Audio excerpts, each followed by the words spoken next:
Alright, let's get started. That intro was Guile's theme from Street Fighter 2. This is actually a remix, or rather rearrangement, by Silver Riff. Silver like the color and the metal, Riff in all caps, R-I-F-F. So that's what the game should have sounded like, but, you know, Sega Genesis is a real-time synth, it's not MIDI shit. Some of the people didn't give it a chance, but the actual arcade soundtrack we did get is still pretty damn baller. It's just that more people own the Super Nintendo version, and plus there were a couple of key changes, which is why it sounds slightly different than the one that everybody knows, with the do-do-do-do-do-do. Yeah. Alright, we're going to say hi to the gang here with Kid, Yard, Alejandra. Anyone else going to hop in right now and catching the VOD? Yeah, it says Belt Action Collection because that's what they call them, the beat-up games, because you're going for like a conveyor belt, hence Belt Action. Alright. But this game still lets you pick between the US and the Japanese regions, thankfully. So we're gonna go through a little bit of all of these. Just I don't think we're gonna be any of them, although I've given them a dedicated stream. Some of them have the same game, some of them are completely different. So Final Fight, which is supposed to be Street Fighter, was at '89, and this basically gave birth to the beat 'em up genre, and that's why some people will consider beat 'em ups as fighting games. Because they just had a departure there. King of Dragons, Captain Commando, which was supposed to be the Capcom mascot but never really took off, Knights of the Round, which is based off of King Arthur's mythology. I think I do remember playing a port of this on the Sega Genesis. I could be mistaken. Warriors of Fate. Yeah. Attention no Kurao, yes. Basically like it. And then we have Powered Gear, Strategic Variant Armored Equipment. Oh man, I gotta make this thing bigger. There's Armored Warriors. Because sometimes it's just easier to just rename the game. And then Battle Circuit. I think that's the most bonkers one. I gotta remember which one it is. Yeah, let's do Final Fight. Yeah, hopefully the audio is okay and everything. Mike Haggard, yes, the big baller guy. Center of the problem with the huge game known as Mad Gear. Mad Gear controls all the major criminal activity in the city. A lot of Haggard's plans, they took immediate action to bring this new mayor under their control. Sometime in the 1990s. Hello, Mike Haggard here. So please make your acquaintance. I believe you know who I am. Don't hang up. We have a little business proposition for you. Your daughter for your cooperation. And we'll throw in the regular monthly bonus to the salary we offered before. What? What happened to Jessica? Who is this? Not so fast, Mike. Turn on your TV. You son of a... What have you done to her? Nothing yet, but we enjoy the opportunity. Listen to reason, man. Why make our job difficult? Let us do as we please like the mayor before you did.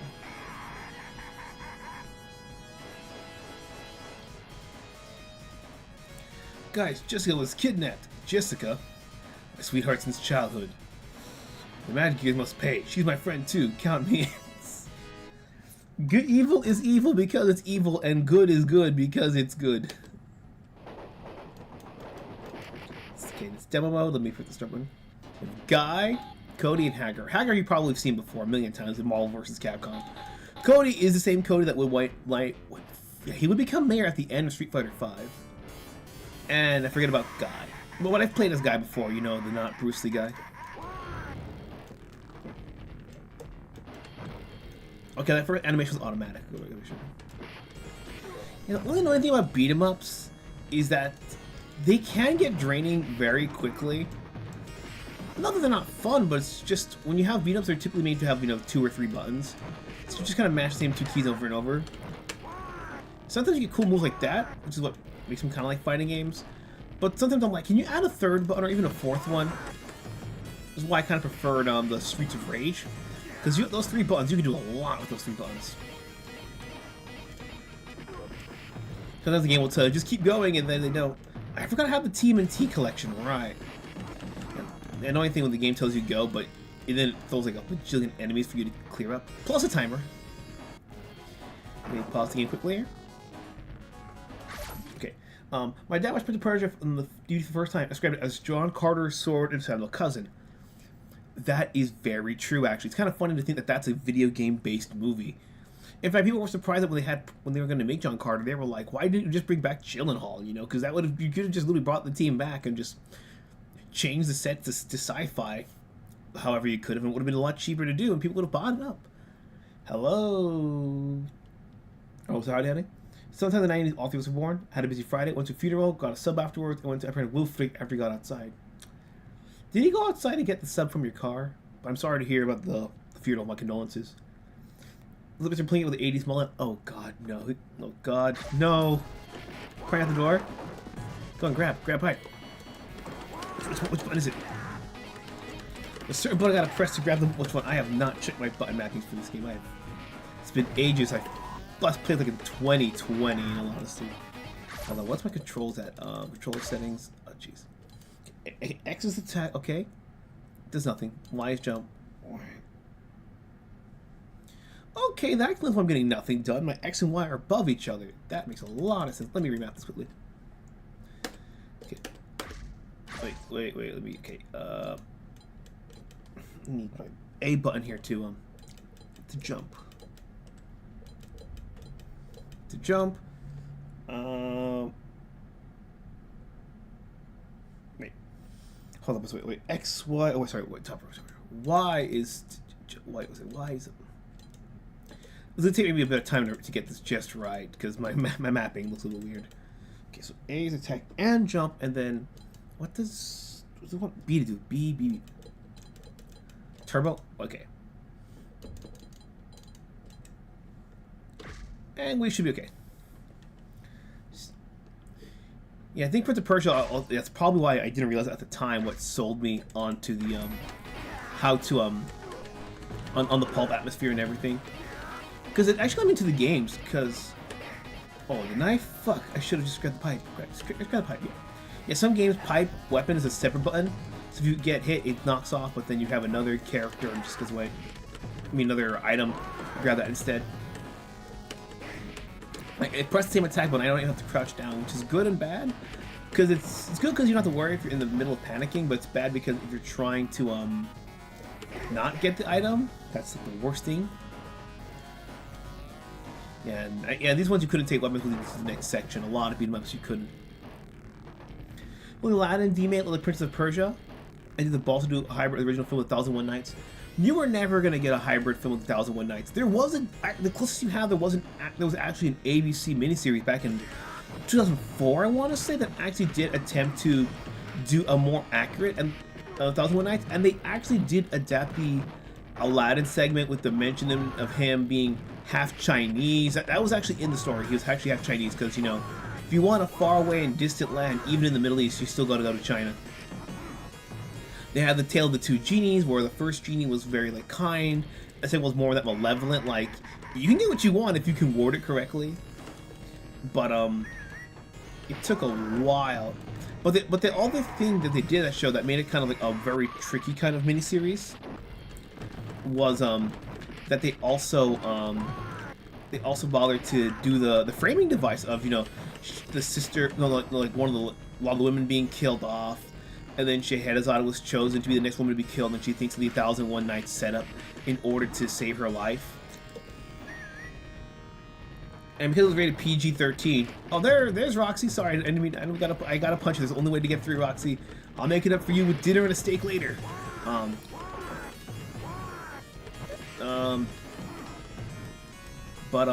Yeah, they committed really to the Middle Eastern atmosphere and the vibe. The production was pretty good for it, made for TV miniseries at the time. Even though it was on ABC of all networks. Because, you know, ABC sometimes, like Geppetto, it looked like kind of cheap. But then there were some where it was just like, holy crap, right? And you actually went above and beyond.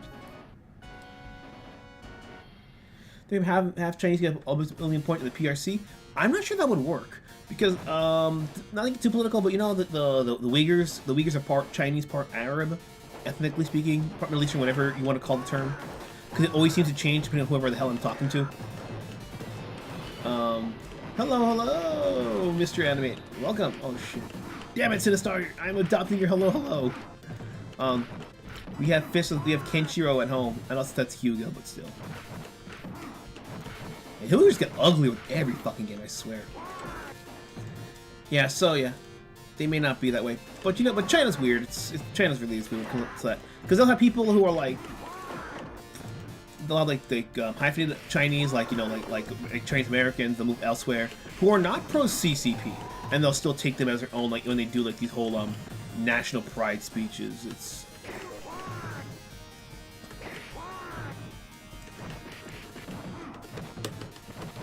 that's my turbo. Oh my god, I'm gonna hold that down. That is so fucking busted. Andore Jr., not Andre Jr., Andore. He's more Italian. So the stage right now? Like which stage right now? Like, are you also playing the beat 'em up collection and we're stuck on this? Wait, did you get the fucking infinite glitch? Where I think it's either Roxy or Poison can't be killed, and thus you're perpetually stuck there? Because sometimes that does happen. Yeah, you just gotta get lucky.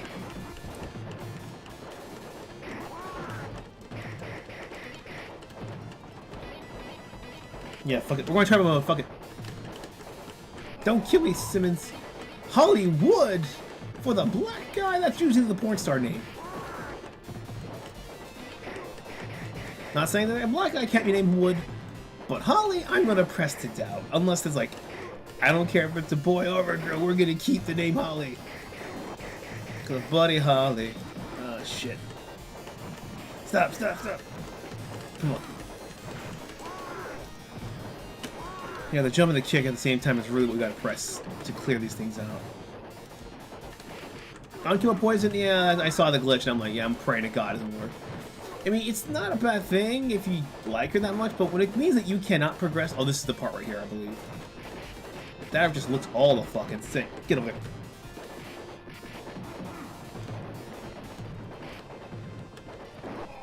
Fuck! How long does that fucking knife range have? Holy shit. I appreciate it literally just drops you back in the action instead of like resetting you from like the beginning of the stage, because that would have been a major pain. I mean, things like the TMNT arcade game got me spoiled. Like the first beat 'em up I ever like played at the arcades and got really used to. The worst part was that either the pizza would show up at the arcade and we would just have to be like, damn it, we gotta stop here. Or we were so close we would run out of coins. Okay, we got lucky. You spin kick too much, it drains your health. I forgot when games used to do that, when your special meter and your health were the same fucking thing. I've hated that shit ever since I tried out Moonwalker. Because if you played Moonwalker, it's not so bad until you get to stage 3 where the zombies just don't fucking relent. It's like, usually half your special because the only way to cover the whole screen, but you just gotta hope that you don't get too low on health because then your magic doesn't work at all and you have a shorter range. And with those zombies, that basically means that they're grabbing your balls and you're fucking dead. I'm just turboing this for the fucking hilarity of it all. I need that Wolverine to just like not like punch me as much. There's like so little room to work with everything here. Oh, Katana, let's go. Come on, let's go. Let's go. Come on, dude, let me weave. Let me weave the weave, please. I forgot you can change your character too. I forgot. I'll pick Guy next. Don't crush my skull in. No, please don't. Let me go. Eat the meat. Eat the meat. Eat the apple. So comes to the star. Yeah, I've been adopting your hello lately. Well, the Japanese version says the only way to get this collection physically. Yeah, the Japanese still love their physical stuff, which is why it's kind of a grapple. When I was collecting Vita games, because I have quite a few of them, I saw physical copies of Undertale for the Vita. Physical Undertale for the Vita. Let that sink in. Kick is the thing I need to worry about, like jumping and punching. That mechanic is just like... Yeah, I have not played this one in a long time, I'm keeping it real. I honestly have played more of the D&D Chronicle of Mystara collection, a lot more than I played this one. With the Chronicles of Mystara, you have 4 characters that feel very, very different. Like, they're literally different classes with stats and everything. But you also have choices like, do we go save the village, or do we go after, you know, the robbers? And it's just really fun. The past diverse. There's a lot of free playability in those.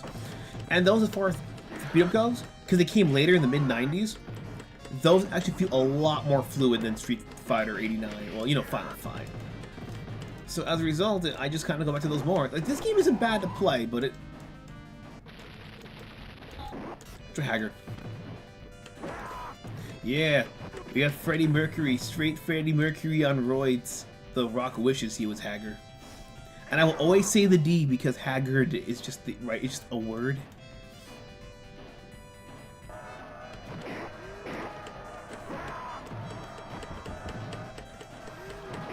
Oh shit.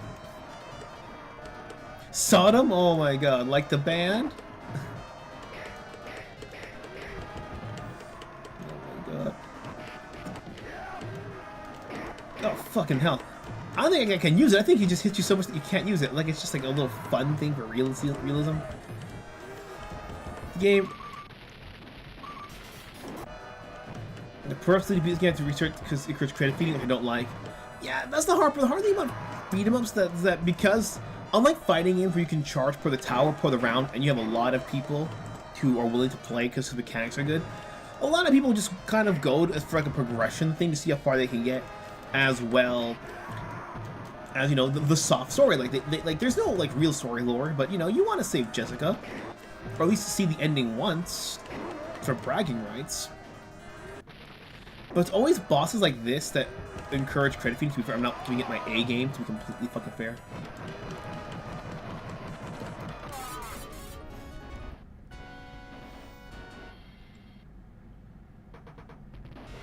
Create an article of Warp 2 with it, and try to find a physical version. Yeah, it's also, what's it called, I'm not... Parallax, come on, grab the other thing, punch.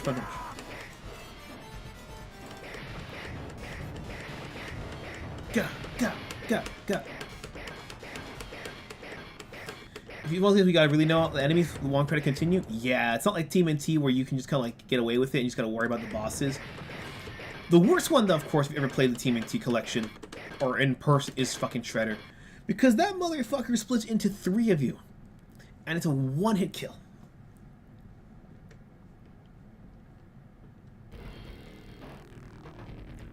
This side story, let's go. Will I find my Maria here? Her name is Roxy. Can't a man save his car without being pressured into beating people up? Sir.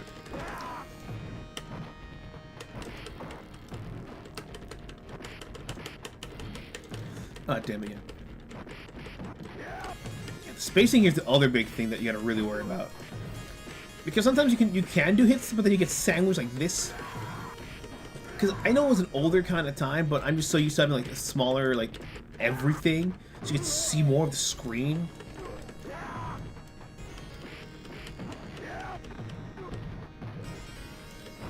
So, yeah, when you're really in a tight crunch like this, you gotta have like a lot of room to like throw people and suplex. It gets really mendo really fast.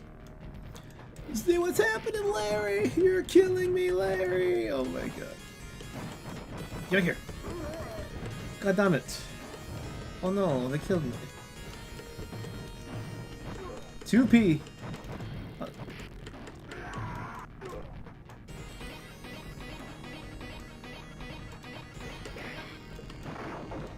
Give knife. Sword. Let's go.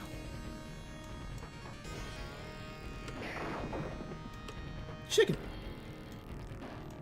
Muramasa, the exclamation point. El Gado. To me, El Gato like the cat, but... Or trying to get you like Delgado. Which means the thin one. El Drogado, El Robado. El Borracho, the drunk one. Let's go. Just gotta keep throwing these knives, man. What? Whoa, whoops! Wait. Guy, let's go. Gotta play as not Krillin, let's go. There we go, he's feeling more of my aptitude. Oh shit, the fire on the floor. The TMNT fire, bro. Let me go, man. Live action existed? I remember it existed only because I was like underwhelmed. Like, I've said it before and I'll say it again, like even back when they started doing the good live action adaptations, like the better interpretation, like the Alice in Wonderland film or their early Cinderella, I've always wondered how the hell does Disney like do really good with animation, but then somehow their live action department is just like the most generic CGI shit imaginable. Like, even the Sorcerer's Apprentice, which I really did like, because they tried taking that Mickey Mouse short film into an original IP concept. They just didn't know how to like make it look good, and that just really upset me because there's a lot of wasted potential.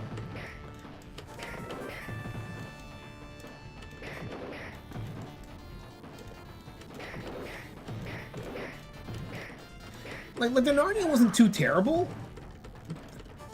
but holy crap, man.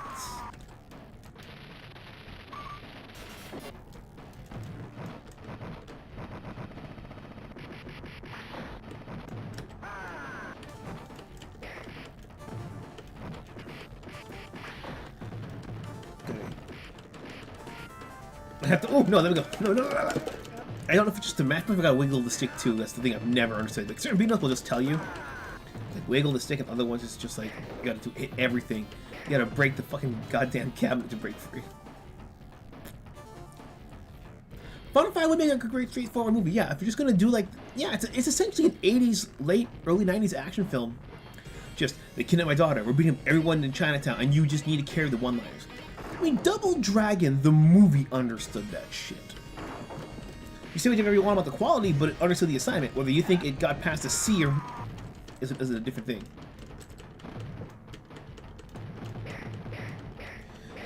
These are really good live-action films. They used to, but I don't know what happened. I don't know where the hell they went wrong. Because people say, because even if it's live-action, you can still over-design shit. You can still have things look visually boring in a live-action film. It's because it's live action doesn't give you an excuse to make it boring. Same way how because it's cartoons, I mean you have to make it incredibly stupidly simple. The only live action films are the MCU films. Yeah, under the Disney banner, that is correct. That is. Oh shit. Yeah. The films aren't hitting the same highs. Like, I'll put it this way: out of all the anime films they put out recently in like the past 10 years, I really can only vouch for Zootopia 2. Like, the first one was just kind of meh. 2 was way better. Like, 2 was one of those, okay. 2 was like Hotel Transylvania 2. They learned from all the mistakes of the first film, and they didn't follow them. And brought a couple of new tricks, too. Like, I didn't like Frozen 1. I thought Frozen 1 was just eh. And Frozen 2, I can't even remember, bro. Only because I was visiting my niece and nephew, they love that movie. You know, they're kids. They're gonna love the Disney musical song. I can't blame them one bit. I mean, I grew up with Jungle Book 2 instead of Jungle Book 1. That's why I saw the first one finally, I was like, what? It's the same movie. I mean, I didn't hate it, but I remember the Aristocats a lot more. You're going to Timbuktu if it's the last thing I do! Before they knock him out, I think the vase fell on his head, and then he fell in the box, and the postman came and just took poor Edgar away. On one hand, he was completely unhinged to try to kill the cats. On the other hand, if your boss is gonna leave your inheritance and you work here for like 20 years, and your boss is just gonna literally give everything to your fucking cats, yeah, I would low-key be upset too. Christ almighty, holy shit, how do people one credit this shit?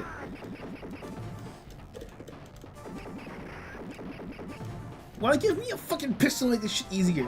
Because you're just gonna shoot me and I can't even get through to you, then what's the fucking point? Oh, this reminds me, because of the fucking health bar was stolen from this game. There was a Mugen engine, I forget, that actually did work on the Nintendo Wii if you had your Wii soft modded. So you could actually import sprites and models, make your own custom beat-em-up game. I'm fucking dying, bro, because I cannot get close enough to get a fucking hit in. But the only way in is to get a fucking spin kick. And that's literally for me to fucking... And of course, everybody fucking health, because the only way I can get there without fucking taking hits and shit. Jump backwards? Oh, fuck me. Hold up a second. I had to remember the jump on. Not... Because in moments like these, when she's get tense, I just remember the fact that, One second. Okay, that explains a lot, actually. 1 second here. Because, on the bottom row, I have my, my attack and jump macro map there. So I was pressing that instead of my regular jump, but I'm wondering, why am I dying so fast? I'm hitting the wrong fucking button. People don't even care about Pixar anymore. I mean, people don't care about Pixar because here's the thing: Pixar used to be better until the Great Dinosaur, Last Dinosaur, I forget which one. That was the end of their consistently good streak. Like even if you discounted Cars 2, it was Cars 2 was like the only quote unquote bad film that they made. But they got it was for kids, you know. But after Last Dinosaur, it became really hit or miss. But also, when it's Disney that's putting out Frozen and Zootopia 2, and it's Pixar that's putting out the Cal Arts crap like Turning Red, you're gonna wonder what the fuck happened. Pixar did Toy Story 4 as a crappy fanfic, and they're making the Toy Story 5 somehow, even though, you know, Woody and Buzz are split. There's no fucking way. Pixar used to be good because they would make the mistake that they would not do this. They were different than Disney. But now they're so interchangeable, and then Pixar has such a crappy fucking streak, there's no point going to Pixar. Pixar is now the shittier half of Disney, and Disney made fucking Wish. Like when you're fucking you know, obedient what's it called, consumers are just like they're slaves, and they ask you, hold up, did AI write this film? Did AI sing this film? Did AI animate this film because it's that fucking terrible? You've done fucked up. You've broken the conditioning. Start from 2013. Yep. And it's been a steady decline. Wait. Jump backwards. Wait. There we go. I know what you meant about doing during their fight, but I was just literally tapping that shit to make sure I remember what was the correct button to fucking press. Otherwise, I was gonna keep hitting that button because I tend to like do this weird diagonal thing. Or like, if you have like 4 buttons, like 2 top, 2 bottom, my punches will be on my top right, but then I'll have like my jump on my bottom left usually. Maybe because like the curved buttons from the Neo Geo. That's probably what it is. That kind of feeling there. Season 4 is the last Jedi of the series. I'll give it one more bonus point than Last Jedi. At least Toy Story 4 you could argue was like the end if you did like it. But Last Jedi tried to give you an ending when it's supposed to be the middle. So even Last Jedi on that notion is just worse because it doesn't understand what part of the story it's supposed to fucking be. I say I'm not gonna beat the game, and here I am still fucking playing. Not that it's bad, it's I haven't fun with it. If you guys want me to switch it up, let me know. I hate Toy Story 4. Toy Story 4 was one of those movies. This is how I'm gonna Toy Story 4. When you're watching the film, you don't like it. There are moments you laugh and you're entertained, but when you're done, you're like, I didn't like it. And then the more you think about it, the more you understand why you don't like it, to where you hate it. There's a guy, I forget his name, I gotta remember his name, I'll look it up later. But he literally did a 4-hour rant on why Toy Story 4 was terrible. It was originally in 3 different parts. But he spent 1 hour, no joke, 1 hour talking about why the intro sequence alone was terrible. And you think, oh, he's just nitpicking. But then he actually goes through lore consistencies, director's commentary of animated behind the scenes. Like when they were making Andy's model, for example, in Toy Story 3, they said we had to do research on, you know, physiology, so the character model looked the same, even though but older. But Toy Story 4 didn't do that. I said the whole thing in Toy Story 4 needed RC stuck in this fucking washway. The gutterway, the gutter in the driveway. Why can't I speak to it yet? The gutter in the driveway. But he even pointed out that gutter in the driveway didn't even exist in Toy Story 3. So yeah, so it was just there magically, and then by Toy Story 3 it disappears. So tell how Bo Peep had the material change from being glass porcelain, this other thing. The entire thing is set up to gaslight you, because once you accept that you're gaslit in that intro sequence, the rest of the 4 can happen the way they want it to. If you aren't, if they haven't gaslit you successfully by the time the intro sequence ends, you're not gonna fall for the tricks Toy Story 4 has to pull. Top left, Sheems.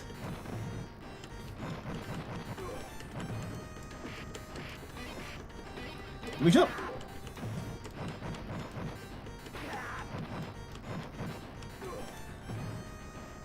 It's a shame because my aunt and I my aunt and I, we had a tradition of watching every Toy Story film in the theaters whenever we could. We've been around that long. So we saw 2 in theaters, we saw 3 in theaters. So we saw 4. It was like we both were kind of like, yeah, something about it wasn't just right. And she made a joke saying, at this rate, there'll be like 9 of them, and I'm like, well, soon we'll probably have them like cross over with like Predator or something. It's like Magic Gaming 216 or something like that. But he's so eloquent, so passionate. But the fact that he can make a 4-hour rant on Toy Story 4 being bad and not repeat the same points, like more succinctly than a Mahler video. Or if he does repeat points, it's about how those pre-problems bleed and feed into this other problem and makes it exponentially worse. When you can do that, it's fucking bad. Like, normally I would say, you know, just watch the original to see why it's so bad. But he covered a couple of things that even I wasn't thinking about. I'm like, oh fuck, how did I miss that shit? But then again, I really wasn't giving Toy Story 4 120% of my brain cells, so that's probably why I missed it. Hour-long Halo remake rant? Yeah, I can see that. Please, Crimson, please be my human grok, my human AI. Crimson AI. Good. Slice, Hassan chop. Not sorry, Roxy. I'll pay for the medals. Lasso of truth. Oh, it's a steak. Oh, that's why I thought I could get picked up. It's a steak. I thought it was a freaking rope.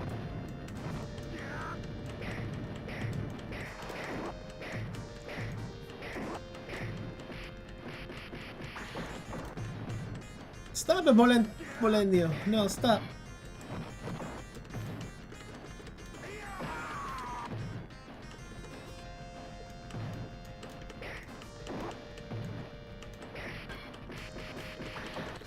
How is he not taking damage? Because his health is still green. What do I have to hit him with? He fell down. How did him fall and take more damage? Oh, don't tell me I have to hit him in the fucking air. That is bullshit. They hit him in the fucking air. Christ, even Sonic and Knuckles wasn't this fucking bad. Holy shit. I get arcade, but holy crap. People say games were fair back then. No, we had a lot less options. We just dealt with the bullshit because we had to wait like 20 minutes for a pizza in the arcades. Yeah, I gotta throw this motherfucker. This man needs airplane insurance. His plane takes a tip and that shit's gonna be sinking really fucking fast. Ah, shit. The fact that my spin kick can do more damage to him than an actual punch is just fucking sad. That should have killed him! Fucking invincibility frames. Give me the frames, not him! 1 second, guys.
Alright, back, okay.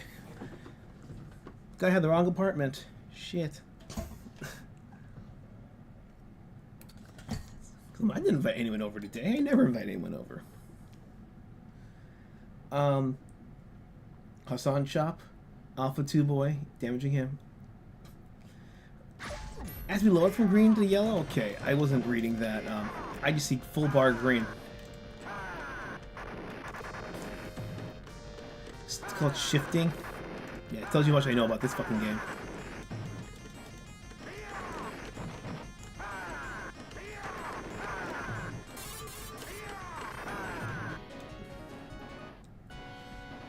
What about or remembers Inside Out, Soul, Inside Out for black people. The only joke I remember about Soul was like, people were like, what was it? What was the joke like? What if like feelings had emotion? What if toys had emotion? What if black people had emotions?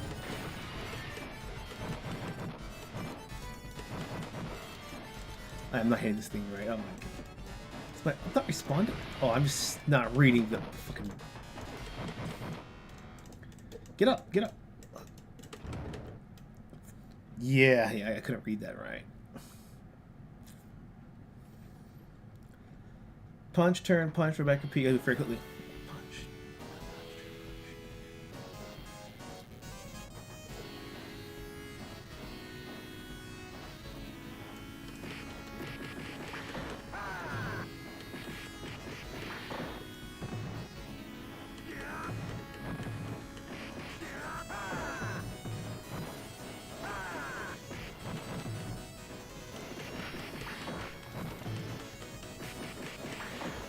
The 1cc right now wants to be learning the strats. Fair enough. I mean, you do like to do those completionist kind of things. Oh, it's kind of challenging things. Not as bad as Chicken Ninja 42, but still pretty bad, pretty crazy.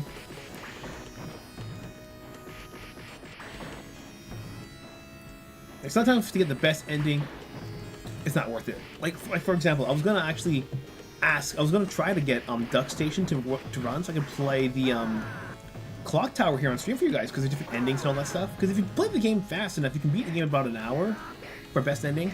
You gotta be quick. Because I hung out with my friend this week, and she actually has those old those retro consoles, and she actually had a physical copy of Clock Tower. Now Clock Tower 2, which is the 3D one, but like the first one on NES outside of PlayStation 4. But that one was such a pain in the ass to play with a controller, trying to figure out where in the middle of the room to sit down. I don't know how the fuck I beat it back in the day.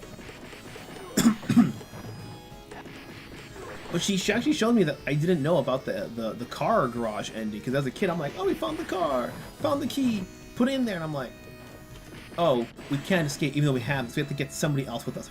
I just accepted my fate. I didn't know you could actually leave. So I looked it up, and it turns out if you leave in that car, depending on when you leave, like if you leave without seeing any of the other characters die, barring, the first one, I don't know why I picked him again, then you would just escape, but then the guy would the killer would actually be hiding in the car. But if at least one of the person dies, I think it's 2 people actually specifically that you need to see die, then you escape again in the car, you will escape, but you will be fine. It's kind of irritating, because if you know how the game actually ends, it's like, why is the ending so low? It's not too far from the actual ending. But I guess it's because you don't know the full story, and canonicity is. I could do Toonstruck, but it's like I was trying to say if it won the poll, it was going to be for tomorrow. Because the issue is that it's a GOG game, and the thing with GOG is that GOG servers are still like mostly American and European based, so there really is no heavy Japanese server, which means if I want to get the game, I have to download it from GOG itself, which makes it take forever. That's why it took forever for me to download, which game was it I was trying to download? Rogue Trader? It took me forever. Steam I can get like within an hour or two, because they have like global servers. The game tells me to go, it's like I need to be able to move to go first.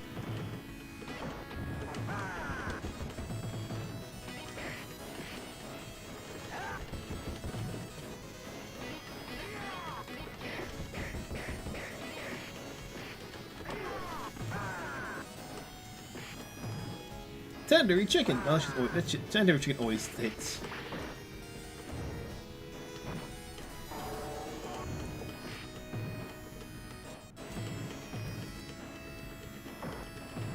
Yeah, I mean, Soul was just a thing that happens. Like, I don't even remember people talking about Inside Out 2. He's not the way Disney wanted people to talk about Inside Out 2. I remember all the controversy about the development behind the scenes of them interviewing girls, junior high and high school, about like what's it like growing up and all that stuff. I know that was a big controversy at the time, but after Inside Out 2 came out, no one really talked about it. Like, people didn't even talk about the first one anymore. Like, it was the thing that happened and it just passed. To be fair, again, I don't expect most films to like last forever, but damn, that thing ended quick. Holy shit. Emperor's Tomb on GOG. No idea if I'm going to pick it up again, but if I do, I'm not going to use the GOG version. I'm going to use the PlayStation version. It's the same fucking game, and I won't have the mouse issues. Plus, remember, I got stuck in a part where I got stupidly low health and there was no power-ups or pickups for me to use. So it actually would be better for me to kind of start over, but I would have to play all those levels again. Up until I got saved, until I find that ninja chick. That's how it is, yeah. But again, I gotta finish moving, do what I gotta do first, and then I'll start over.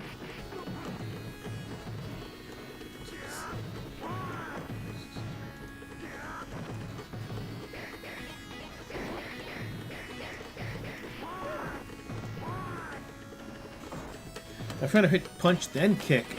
Let's kick the punch, kick the punch, kick the punch.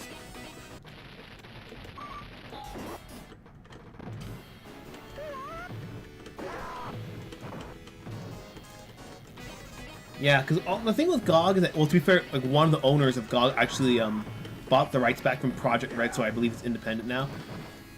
But GOG, yeah, is about older games, preservation, which is why they don't really get new games. But when you do get good games, you get good games. Like now I have all the Fallout main games of 1, 2, well, barring 4, I have 1, 2, 3 New Vegas and Tactics, free from GOG, thanks to Amazon. But I also have all 4 Saints Row games. When they give away free games, like they give away Close to the Sun, which I bought on Steam first, but I'm not going to turn on the second free copy. Yeah, it's pretty good. I mean, I took too long and I forgot to pick up the Alone in the Dark trilogy on GOG. I mean, the version of Dino Crisis that I played was actually on GOG. It barely came out to Steam this week, actually. And the nutty part is on GOG, it's DRM region free, so I can legit take the install files and install on any PC I want without an internet connection. Steam, you need to have your Steam account and all that stuff. The craziest part is that the Steam version of Dino Crisis has the freaking new Enigma anti-cheat on it. So it's like, why would I pay more for the Steam version besides convenience when I can just get the GOG version, which I can legit take the files because it's the same exe files from back in the day, except maybe with a couple of modified things to run a bit smoother on computers, and I can take that same exe file, run it on my Windows XP, my Windows 2000, my Tilt XP, my Windows 7, my Windows 10, 11, so any older PC I got, it can still work. The new one I would have to, well, you would need Windows 10 or higher because Steam doesn't work with Windows 7 anymore, at least not officially. And to be fair, I'm not one of those 7 purists. I'm just saying this out of the sake of a consumer talking point. Again, I already have a Windows 10 and 11, so I'm fine.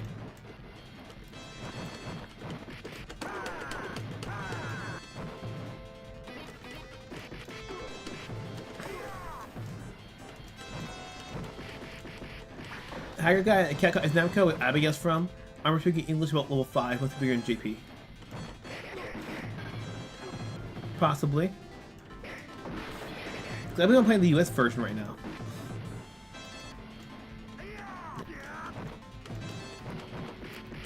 He was there for all of 5 minutes, yeah, and he was a pretty solid character. It's kind of he stole the show.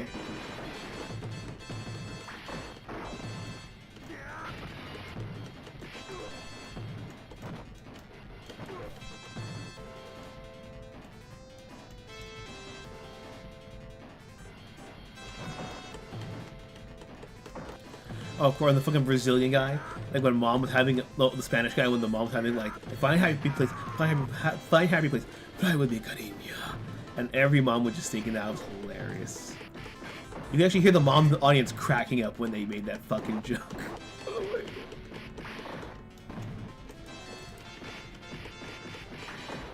God. LC from reseller? Dope.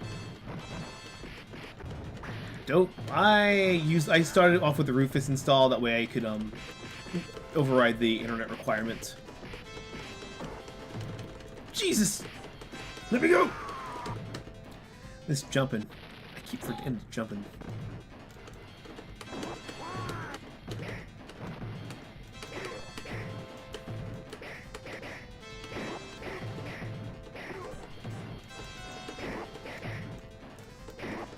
Come on.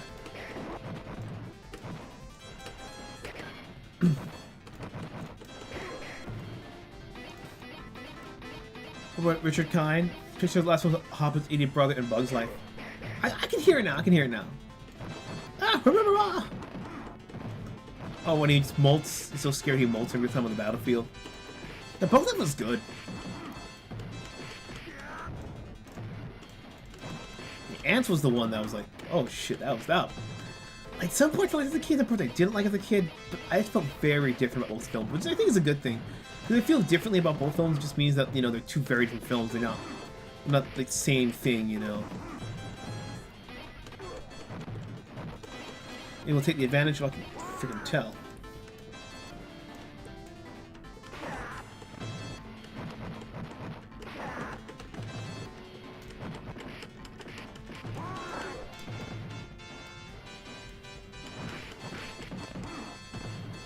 Fierce of the North Cody. Let's go. Yeah, I know you're saying not to abuse that shit too much, but there's really only can get like some kind of breathing room, and then just turbo this shit.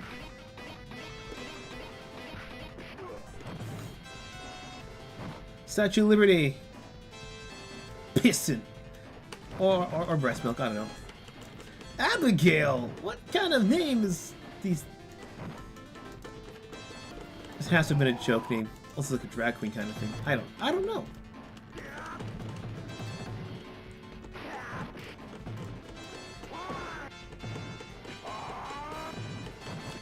But never any smart any never comes up when it comes to smart enemy AI. All right,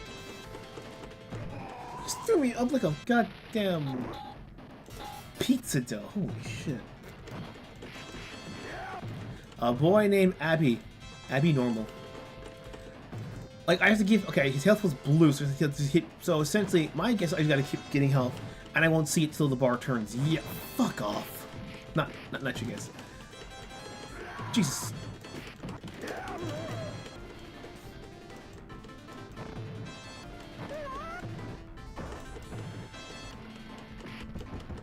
Can you just oh my fucking, just stop. Christ almighty, holy fuck, how do people, I don't know how the fuck you won't credit this shit. I'm going off the basis that okay, now I see his fucking health go down. Yes, you don't see his health go down to like actually chipping away until it turns yellow. That's irritating as fuck. Shoot it! Do it! Shut your ass up!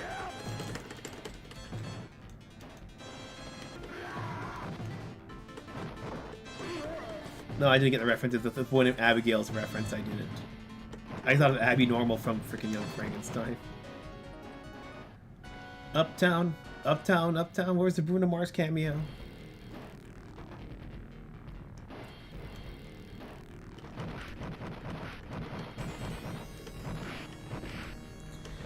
The Knights Round was the one I played the most as a kid, but I think it was the Sega Genesis port, Sega Genesis version. Unless Sega made their own version, and that was the one I played. Confectionery Country of the Nin Nin. What would they even sell there? Obviously confectionaries, but what the hell are the Nin Nin? Is it like rice-based desserts? Vietnamese food? Or is it something so bizarre like, I make my own, can't like Willy Wonka thing? The Boy Named Sue, oh. The Johnny Cash song, okay. I'm busy trying not to be surrounded and grappled by big manly men that I'm not registering it. Turbo time.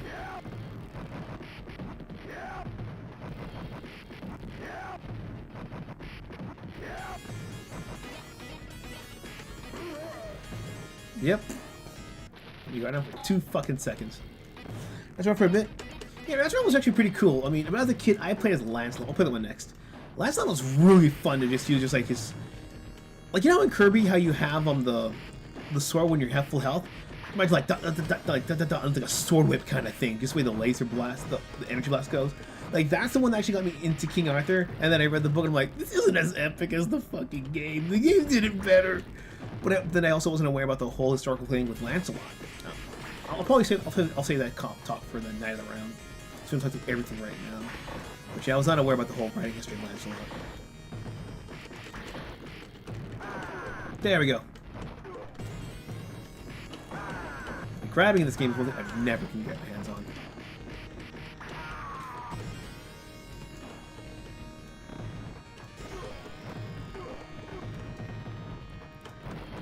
Is there a beat 'em up game you guys have up there?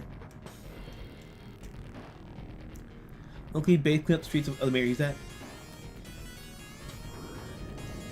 Well, think about it. If you want your city, your daughter to grow up in a city, you know, you wouldn't want it to be, you know, a crime-ridden slum. People catch on our wishes or train songs.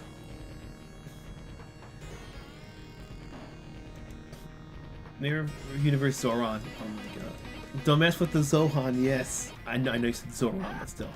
Just imagining Adam Sandler like, we're gonna clean up the city. Zohan versus...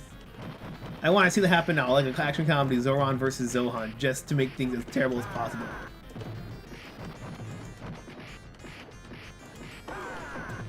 Come on, Mega Man theme start. New Savior is one of the favorite beat-em-ups? Alright.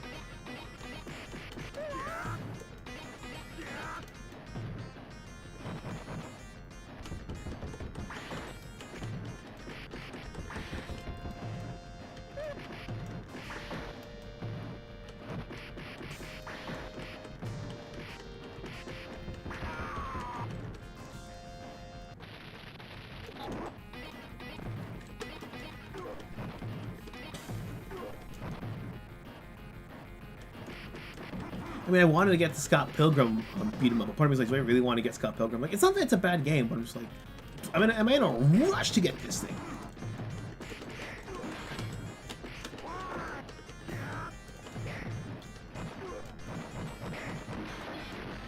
Zoran versus Zohan versus Zoran the Z deck from Tugs.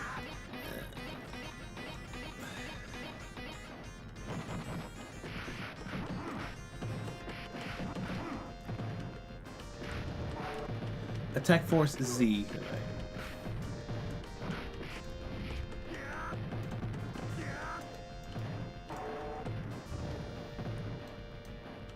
Give me the peep it. Give me the peep it. Oh, damn it. I was so close to dodging all that shit. Look at that chest. Doing.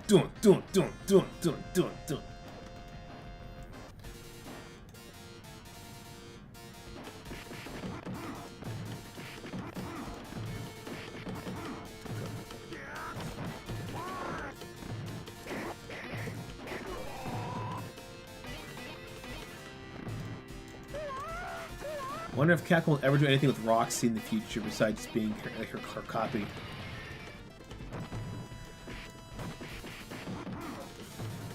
Oh, wait.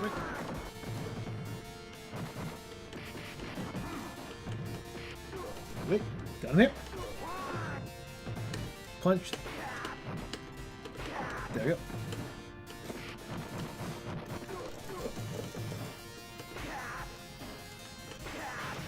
Oh, damn, I really thought I could kick that. I really thought I could. Punisher's another underrated one that I really like. I would love to have a two-player version we can bring like Daredevil as player 2. I would love that so much. Unlikely, but it would be fun.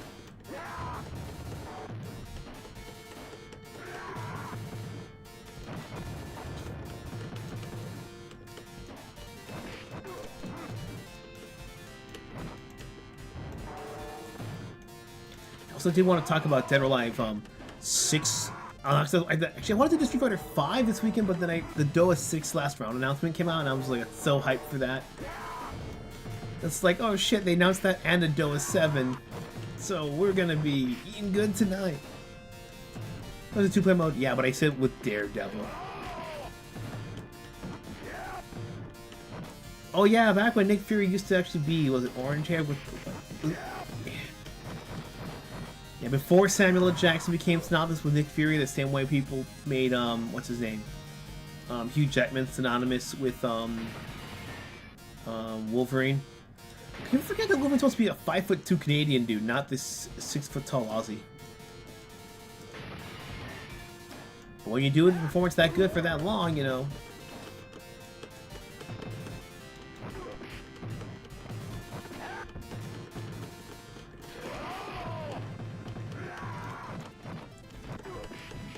There were the Simpsons games arcade. They were beat 'em ups. They were beat 'em ups like this. Yeah, and The only thing that was irritating about them was because those were made by Konami as well, not Capcom. But the thing about Capcom beat 'em ups the thing about Konami beat 'em ups that were slightly more annoying than was that you literally your player character depended on where you stood on that machine cabinet. So if you were player 1 in the Simpsons arcade game, because I beat it before, oh shit, you had to go to the far left slot if you wanted to be Marge. Second to the left, to be your Homer. If you want to play as Bart, you had to go to the middle left because player 3 slot was Bart, and player 4, the last slot on the far right end of the cabinet, was Lisa. So yeah, you could. It wasn't like here where I can pick my character from left to right. Like even the Chronicles of Mystara for Dungeons and Dragons, the first one was 4-player, and you could pick your character from a menu, and then the second one was 6 characters, but still 4 players. I forget if it was like that on the. I think it was like that too on their X-Men cabinet, which had 6 players at the same time. We're going to actually stand in the right spot. So if you're trying to emulate it, you have to emulate controller 3 if you want to play as Bart Simpson.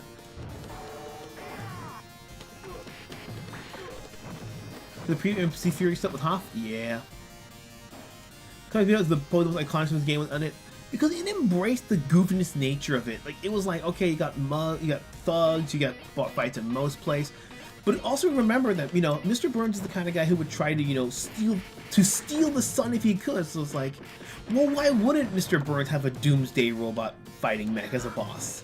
He's clearly willing to dig up the entire town for oil reserves, and he's also willing to steal candy from a baby, so why wouldn't he have a robot mech? Oh shit, yeah, reload again. Hello, Foobsy.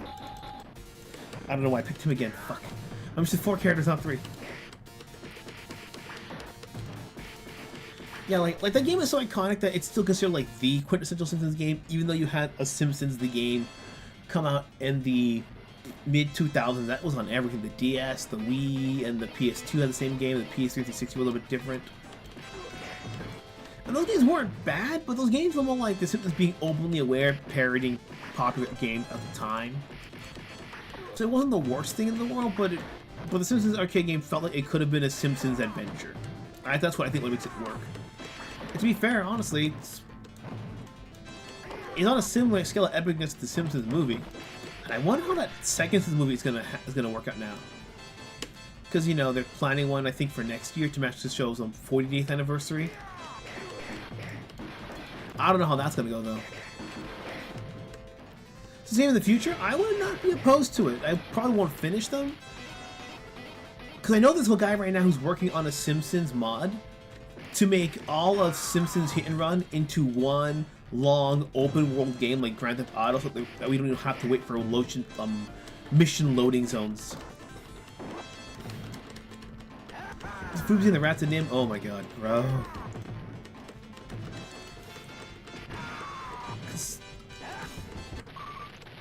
We're so close to the end. Hey, so, guys, the only game you think that was well received? Because there was a game that came out before Hit and Run that was not terrible.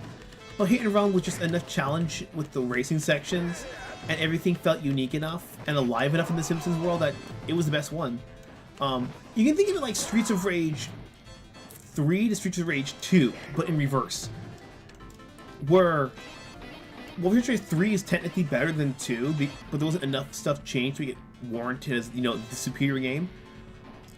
Hit and Run did just a little bit more in all the right places that made it deemed, the definitive Simpsons game. Because before that, you had a couple of these fighting or wrestling arena games that were not really well made. They were broken, they were buggy, they were made on time crunches. When a PlayStation 1 port of the MTV show Celebrity Deathmatch is a better fucking game than you, so you fucked up. That's right, the PS1 version of Celebrity Deathmatch. This was like back in 2003, 2004, back when you had the PC was already in full swing at that point. Metal Gear was around. Well, Metal Gear 3 was around the corner.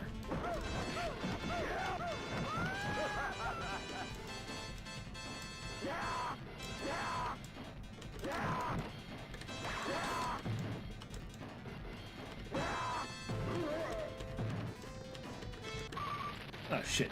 We are so close. We cannot let that. You have to avoid the temptation of Roxy. You've got to save Jessica. Oh shit. Shut. There we go.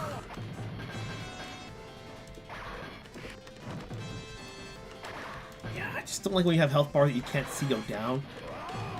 When everyone else does, because you feel like you're just doing everything wrong, even though you're not. Jump. You kick the missiles. What's it called? Arrows? Yeah. Let me get up, please. Now we gotta beat this Hagar just because it's his daughter. Let's go. Probably a bit harder than it should be, but this guy will probably fly in. Oh shit. I have to jump and kick. Jump, kick. I cannot stand up fast enough. Like, it won't, like, he just keeps on, like, just like, shoots too fast. Like, I just get up, and I'm ready in his next spot. That's the cheapest kind of, like, difficulty. Well, it's like, when you think you get a decent chance to reset, and the game's like, nah, fuck you, you're trapped. Alright, let's do it, let's do it. Oh, shit.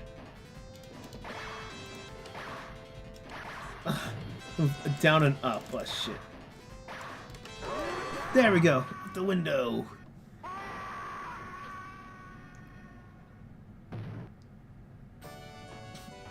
Sup? Well, we're doing pretty good, Fibsy. Yeah, it says Crazy Taxi, The Simpsons, and Hit Runs GTA. Yeah. It was its own separate thing. Oh, Father, I was so scared. I'm so glad to see they didn't hurt you. I'm so sorry, Jessica. I thought I lost you like I lost your mother. I'll never let anything bad happen to you again. I love you, Father. Happy Father's Day, everyone. And I know tomorrow's a Valentine's Day joke. Well. Just strutting outside like, yeah, let's go grab some drinks, bro. That was a long day.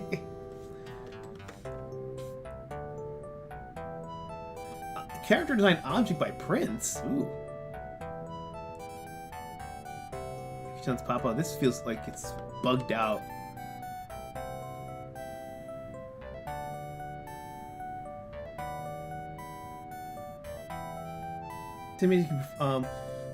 Was the game occasionally to perfect your early so you get checkmated like that? Yep.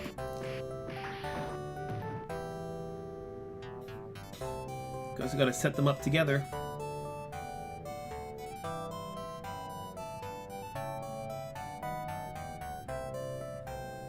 Where are you going? How can you just walk away now? I want to stay here with you, Jessica.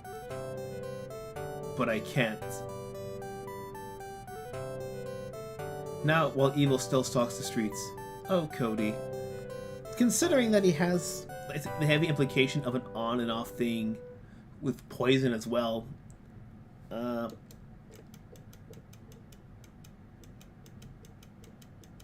Where's S? M. M's the other way. Did I take too long to put my name in so it's just fucking S? Oh my god. Oh my god.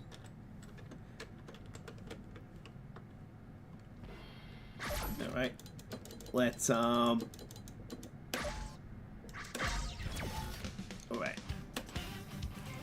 That was pretty solid. We're not gonna finish all of them, we're just gonna go through a little bit of all of them this time. I forget which was the strange one. I think it was Armored Warriors that was a pretty crazy one. Let's do King of Dragons, then we'll do Knights of... Let's do this around first, fuck it.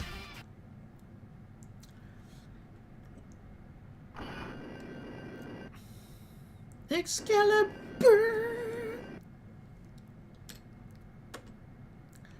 Did you just let the click stick? The stick click? Yep, this is the one I played on Genesis. Lancelot, Arthur, Percival. I'm picking fucking Lat. Let's go through all three. Let's pick, well, that's all different stats, so let's start with Percival, who's the strongest. Then we'll go down to Arthur. And then we'll go to Lancelot fast.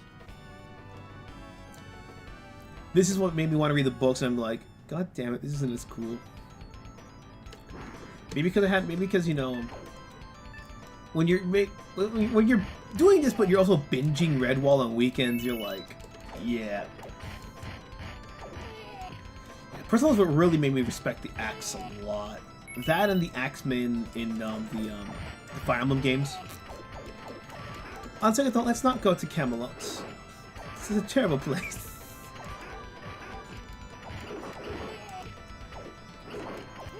Like Jonathan and Graham Capcom. Yeah, I have the Genesis version.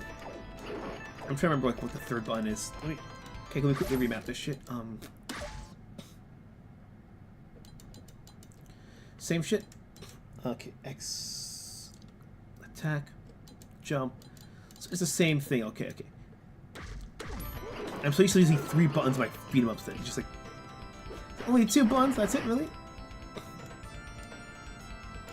I like that. Yeah, the closest we have to that, a game like this, consistently would have to be the Chronicles of Mystara, both the games. I don't know, I held the attack button so fast, I skipped past the animation.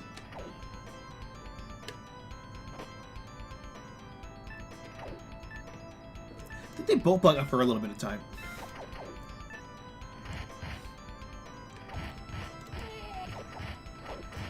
Also, I'm gonna it's a silly place. Oh.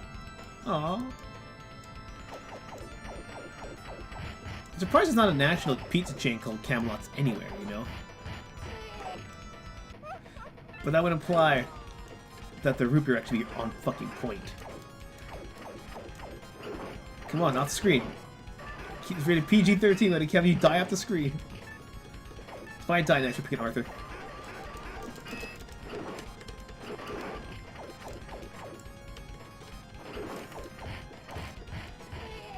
Beatles can be relentless. If you ever played the Death of Superman on Super Nintendo, that's a brutal game. Even though you have a lot of stuff to do, it gets to you.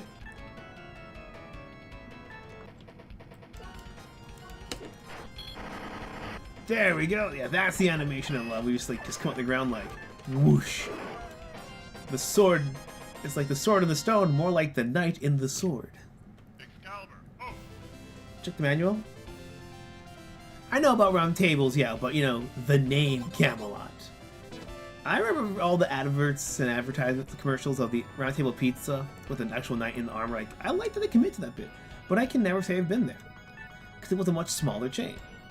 Because you would think a place like Camelot would be like this really like big ass like Chuck E. Cheese, Dave and Buster's kind of competitor in the United States. You would think something like that, or Shakey's, you know, because they also had like the checkered flag and castle motif at one point.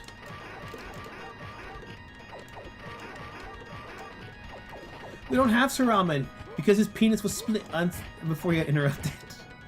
The subtitles say that his penis split and then they just have the dash cutting him off. If we see him in the credits where he bravely ran away, that'd be great. And I see that pink and blue Magneto scheme there. Yeah, Percival and Lancelot are my go-tos, but I had a friend who liked playing Percival, so I would just pick Lancelot, and it was just Percival and Lancelot. Like Rosemary trying to kill him, like, where's Arthur? It's like, he's, somewhere at the dentist appointment. This game is fun, because this game does have online co-op, so you could get 3 to 4 players depending on which game you have in this collection. This is one of the rare games where you only have 3 players to co-op for a beat 'em up. Because usually they pick 2, like Double Dragon, or they do 4, like every other beat 'em up. And then 6 is the rare one.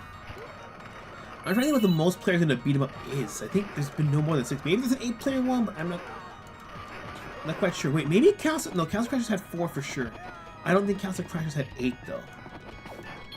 Maybe they did. Jump! Jump, horse! Jump! Get up! Jump! That's too long. Shit.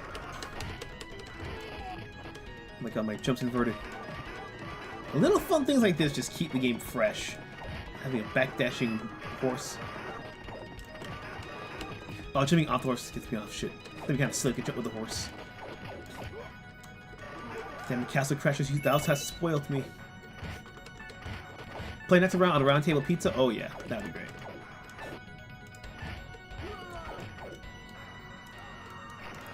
Maybe Crimson, maybe you know the name of this one. This is an old ass arcade game like late 70s, early 80s. I mean, it was kind of like this RPG thing. Before players split, was also a timer. But like this crazy labyrinth, top-down hack and slash kind of thing. There we go. There's Lancey, my boy.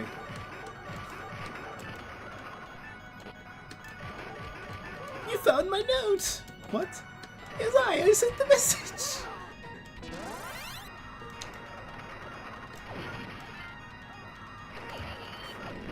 I want this as a fucking OVA, like a full just Knights of Round style round table, just like dark anime. Fuck the story, just have the sword shit so cool and badass that we get people making hour-long essays like why this is the most unrealistic swordsman thing in anime ever. Sir Mix-a-Lot's table be round. My robot chicken over the PA. Oh my god.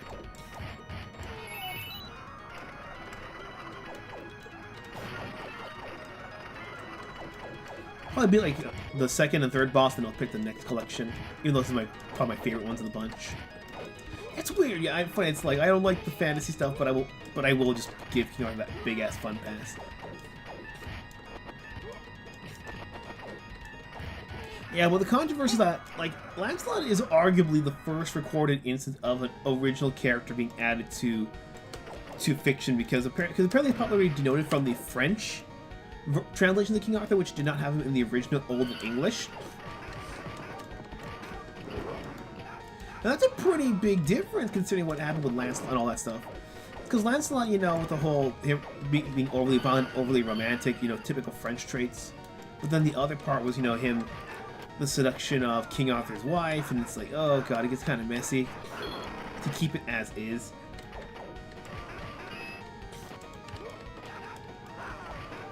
Don't worry, Bradford. Your daughter, Tina, will be safe with me.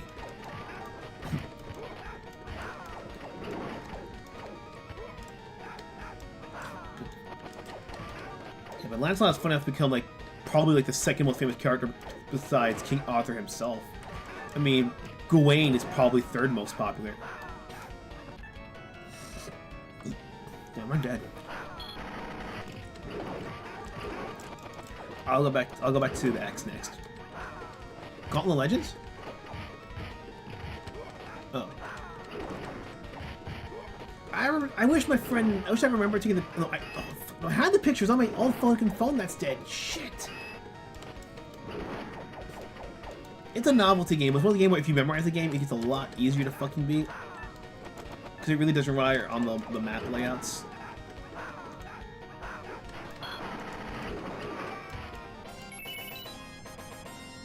Merlin? I was thinking of the knight specifically. Now Merlin is probably the most famous, considering that to be fair, it's kind of, I don't know, because Merlin is kind of a weird one, because if you think about in just the Arthurian legend, it's Arthur and Lancelot. But if you just play mages and other IPs that aren't, or other mythos that are not, the Round Table themselves, but have also used Merlin, then yes, Merlin would be popular. I mean, you even had a Merlin in Shrek the Third who was like this crazy wackadoodle job. It was hilarious. Not as funny as, you know, Transformers last night. That I wanted a whole movie of. Just like the last night with like an alcoholic Merlin and they're fighting alongside like these Autobots with the swords and shields. That was fucking cool. I wanted to see that. Like their guardian angels. It's amazing. I wanted that so badly. Then the rest of the fucking movie happened. Like if that last night was literally just Lancelot was like Knights of the Round Table meets Transformers, I would have had zero fucking problem with that. The other thing, but then again, was it Harry Potter also mentioned Merlin in their expanded mythos where he was a fucking Slytherin, and I'm like, yes, that sounds about right. How he just like, he's like, fuck the order, I'm here to cause chaos because I'm chaotic neutral. I want to see what the shit can do just to see what happens. But yeah, and it's reasons like that we have Merlin like in other mythos that aren't King Arthur that leads Merlin to still have popularity. Which is why I don't consider him technically part of it. He's kind of transcended King Arthur, was King Arthur still, you know, King Arthur, you know, assuming we're not talking about fate and all the saber-faced waifus and shit, and that's just a completely different can of worms. Can of spam. Back to the X with Percival!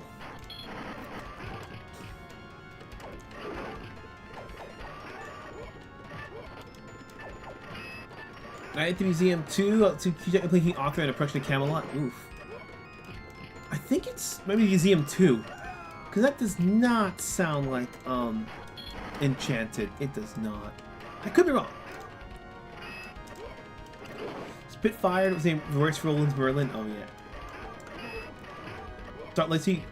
Because I think the best adaptation of King Arthur would, if you haven't seen the film, check out the movie Excalibur. That's the best King Arthur film. Like, that's not trying to, do anything crazy like Transformers or, go or reinvent the mythos like, oh, it's essentially, it's a dark fantasy take on King Arthur, but it's not like dark, dreary dark fantasy, but it still respects, the mythos and the hope of the thing. It's really good. Essentially, people were like, we need a darker, like, more layered version of King Arthur. It's like, it's called Excalibur. It has that layering, it has that depth, it has that dark undertones, but it's still respectful. And that's what people really want to need. They just want a bit of darkness to it to explore the themes more. It doesn't need to be, quote-unquote realistic where everyone's an which is an excuse for shitty gray morality, which isn't even real gray morality, just everyone being an asshole. Because gray morality is you win some, you lose some, and you gotta know when and where to cut your losses. Being an asshole is not gray morality. But I get it, it's the easiest thing to write, it's the laziest thing to write, it's where you have too many sympathetic villains. Not tragic villains where, they were once understandable but then lost their fucking way. But, like Dracula, that's probably one of the best tragic villains ever, especially using Coppola's interpretation.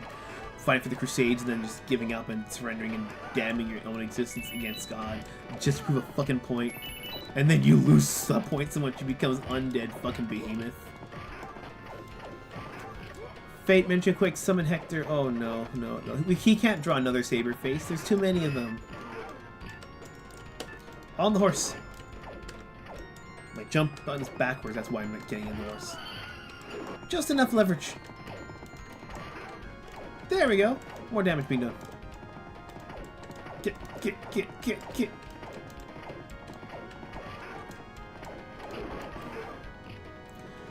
True, gray morality comes from Ugly Countless character. Characters who do bad things, bad characters who do good things. Exactly. And to do that, you need to have a world where you need to make sure that the trade-offs are understandable or necessary. Because you can't just have a character that's just like, oh, there's clearly a full good, easy option, and then just ignore that.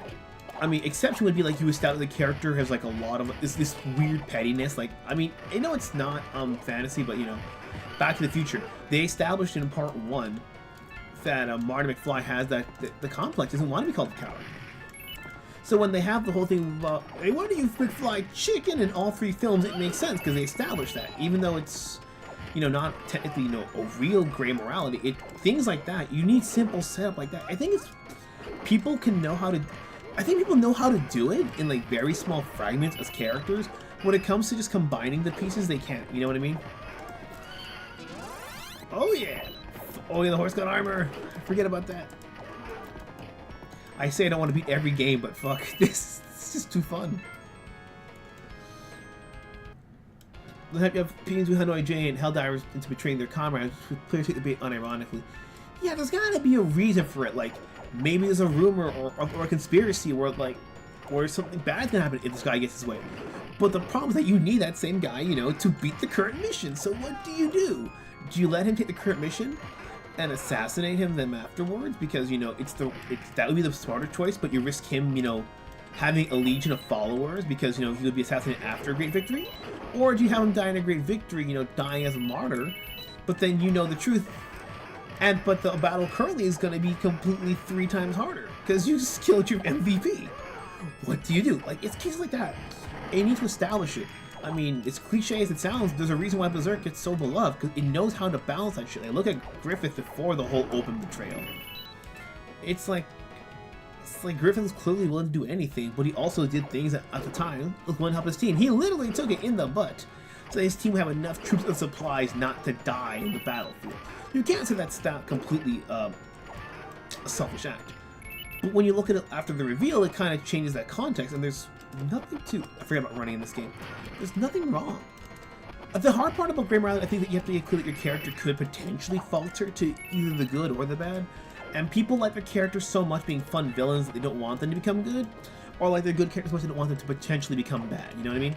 So just rather not do it. Hence, everyone's just an asshole. Lancey boy, back on the floor. Watch that Disney morality video. I finished watching that Disney morality video. I think you guys are gonna agree with the first half, but that second half you're probably going to somewhat disagree. Because the first half of the video is about how people have essentially been so unintentionally brainwashed by fiction because they've never experienced the real world or anything more complex than, you know, simple children's entertainment.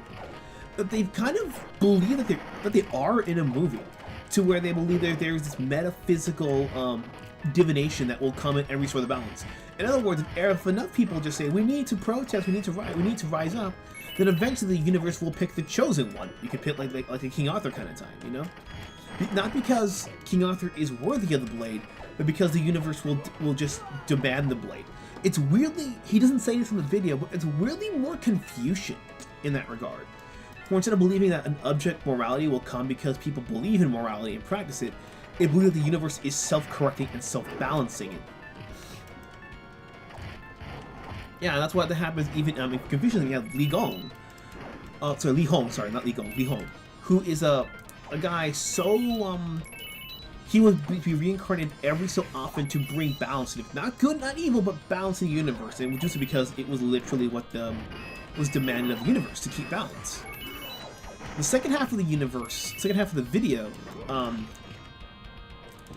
so let me expand on Li Hong a bit, because Li Hong was so powerful that there are people who even legit would go into battle against other lords who demanded heaven, calling themselves Li Hong, trying to take that title, kind of to insinuate that they were that Confucian Li Hong. And it got so bad that people who named after the Hong or the Li name, be first or last, would even be executed because they could potentially be starting insinuating, you know, resistance with those names. So where even the name Li Hong had to be written in different characters that could potentially be read differently just to avoid, you know, being attacked. It got that fucking crazy. But eventually Li Hong would come after a certain number of cycles and everything. Yeah, the whole Li Hong thing is not in the video, but it's my own personal addendum to that video. The second half of the video, what he goes on to is that in reality, when it comes to politics, it's not about morality who wins, it's about having leverage. But you know, the guy's got his preferences on politics, and you're never gonna disagree on something. It's politics. You're gonna just not agree with the complete way. Keep forgetting that fucking jump.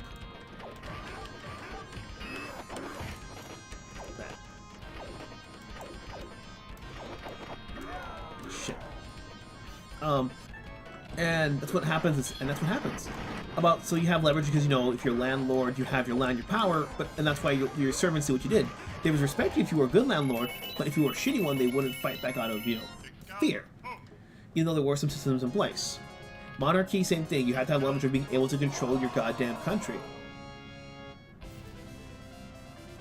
But if you also at the same time were not, it's thing with the boots of power, you know, and the thing that people have been so voluntarily believing in morality, and that people have kind of stripped away the religious aspect of it to where, all this level, then I'll change games. That they kind of just forget, like, why it's in place. And only just if everyone are willing to and agree to play the game, you know? But if everyone's going to start cheating out for themselves, then why would anyone want to play this game morality? Then you just go back to the old rules of, you know, I am better than you. And he insinuates, you know, it's supposed to be people at the top who do this, and that you have to fight back. If you want to fight back, you need to have some kind of leverage, be, you know, economic or military. But that's where the video goes, essentially. But I do love the first half more than the second half, because he said something that stuck with me. He said, these are people who live in a world of morality made secular, yet they still expect divine intervention to correct the world. And I'm like, that's some powerful shit right there. That was it? Oh, shit. I don't think I ever got too far with this on the Genesis version. I think Genesis version had limited continues. I could be wrong. Because I know sometimes the home ports had limited continues that you would have to start over and over again. Because if you didn't, like in these collections, you could beat them games relatively quickly. Keyword for the word relatively, and I mean like compared to the arcades and all that. Going to Great Morality is Woody the first one. Woody is an asshole. But it's understandable he's an asshole. Because he was number 1, he doesn't want to be number 2. And it sets the plot in motion. You're clearly right about that. Swinging table act is why we have feature films instead of just a short. Correct. It was a good default toy, but turned into a legitimate prick. And that's exactly what happened. And what happened? He had to grow. And there was lots of toys where Woody even had the morality of like, he could, like he said, I can't go back without Buzz. Buzz, I found the spaceship. He didn't do it because he was a good guy. He wanted to still be liked.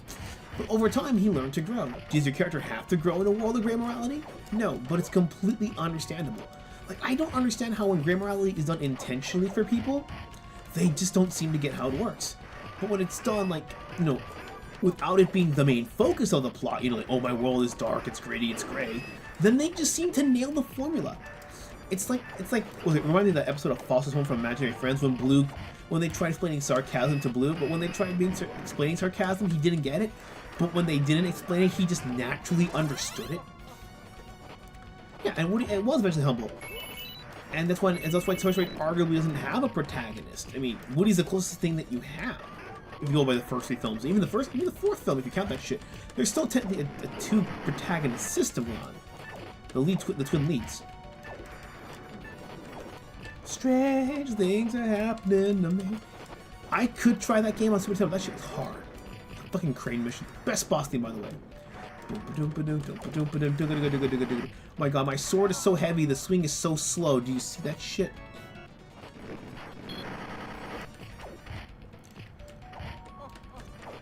Which one's Real Phantom again? Like, okay, imagine this, but if this shit one-hit kill you. That's fucking Shredder on the TMNT beat 'em up.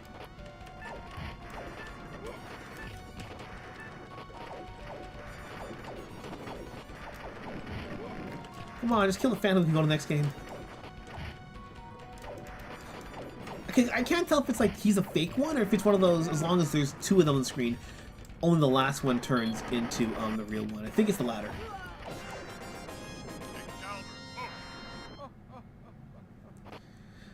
Honestly, what I'm going to say now about Strange Things, that is probably like one of the best Prince songs that Prince never wrote or sang.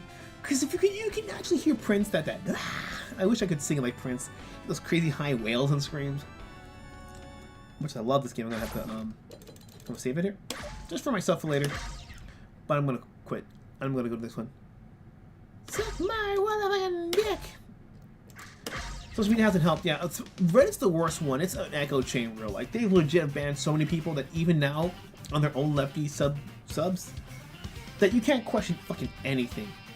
And even their art stuff is being more locked down, even for non-politics shit. Let's do Capcom Commando. Let's do King of the Dragons, actually. I don't think I'll play this one too much.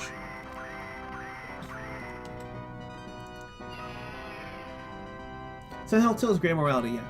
But yeah, the thing about gray morality is that you have to accept that it's a case of people being imperfect. Well, 5 characters. 7th character, fuck it, dwarf we go. I normally don't play dwarves, but let's go.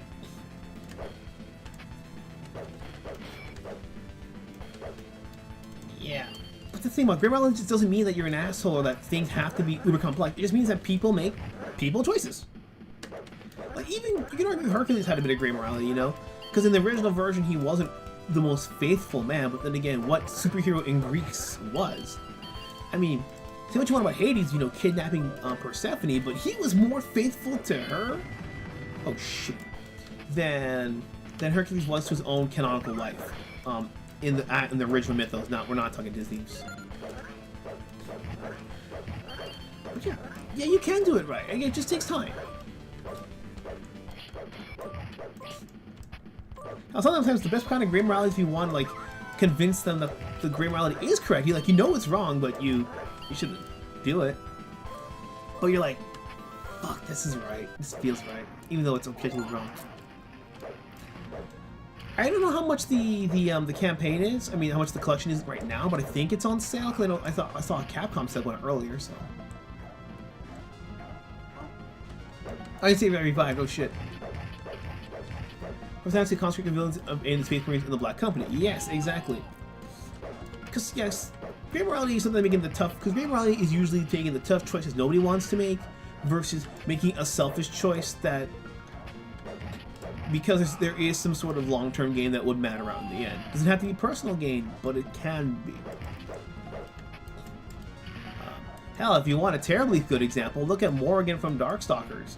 Or if you, before the last game, before she absorbed Lilith, anything she wanted in that moment, she took. And sometimes it went working with the good guys, sometimes it went working with the bad guys. And that's why the plot revolves around her. It doesn't matter if Dimitri's the protagonist of the games, or if the character, Felicia is the protagonist in both the anime and the cartoon. Or in the comics, even. And John told me how to be a lead in the comics as well. All that matters is that Morrigan's selfishness kind of causes everything to happen. So her great morality essentially is the only reason why Darkstalkers has a fucking story, even. She probably feel like she should save that shit. But it's so damn cool.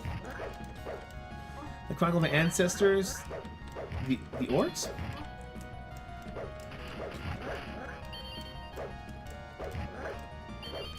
Time to get ripped. I'm buff. End Uranus, would I be the end boss? For Knights of Round or this one here?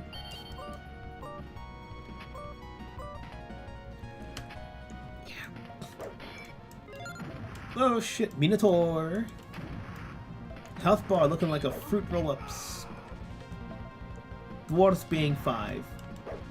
Undead, oh shit. Oh, I can't change my character, I'm stuck as this one! Oh shit, I didn't realize that. I'm stuck as a dwarf. I can't be anything but a dwarf. I'm sorry, guys.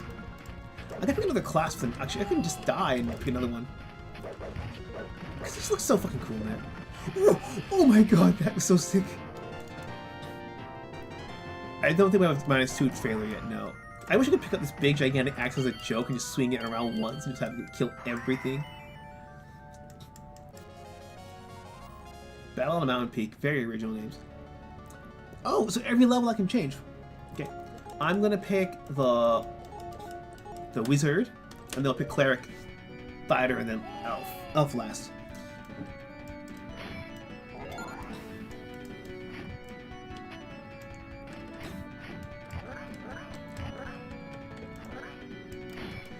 (5-1)? Oh shit!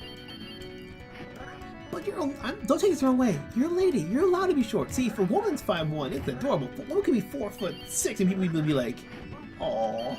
But if you're a dude and you're 5'7", they're like, "Give up your man card. Give up your man card. Your man will say you have 3-inch penis." It's the same fucking thing. That's why the people who are like 5'9" through 5'11" cope so hard that they try to be 6 feet. Like, I'm 6 feet. I'm 6 feet. I mean, unless you're like Robert Downey Jr. and Prince who wear platform shoes, but they really didn't give a shit. They just wore the shoes to fit in the fucking suit.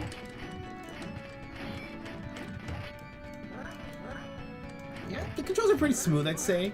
I mean, but again, if you want better like fantasy with more action, more stuff, I will always show Legend of a Star. I can share that.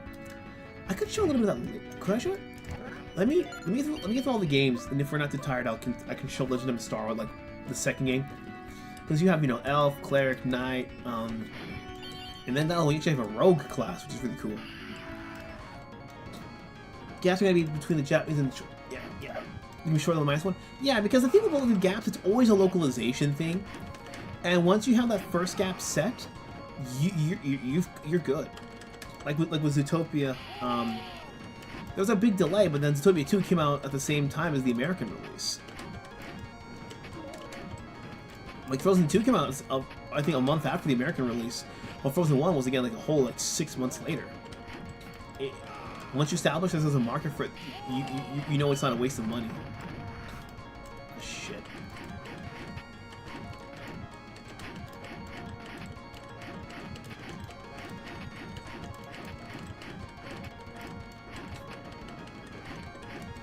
Stay close. See, Windrose?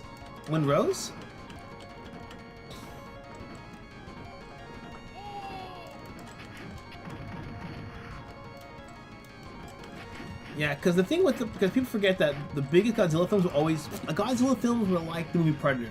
Yeah, they did okay in cinemas in America, but they really made a lot of their money with rentals and VHS tape and DVD sales and Blu-ray sales now. No, I've not seen them live.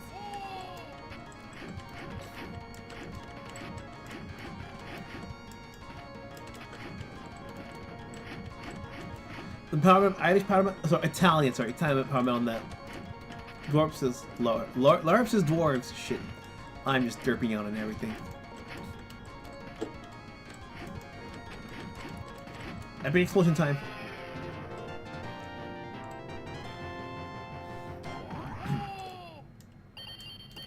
Not the same guy voice. It's kind of.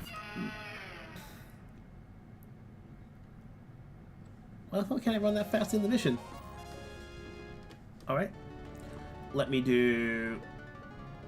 Cleric. We'll just fire to the now. Yeah, I wish it was a bit like one other voice, just even two would have been fine. But it. Oh my god! They put the bullets like curves from me a dog! Why you gotta do that to me, bro? I'm loving the mace here. That's only 12 p.m. I haven't had my morning whiskey yet. Just kidding, just kidding. -1 the highest live action of all time? No, I don't think it is. I don't think it's the strongest live action of all time. I don't think so. It might still go to Shin Godzilla. I could be wrong. No, another film that wasn't a Godzilla film that would actually beat Shin Godzilla Office. I gotta double check. Yeah, I can pause it a bit and check. Because if it is the largest one, it might be internationally and not domestically. So that's another thing.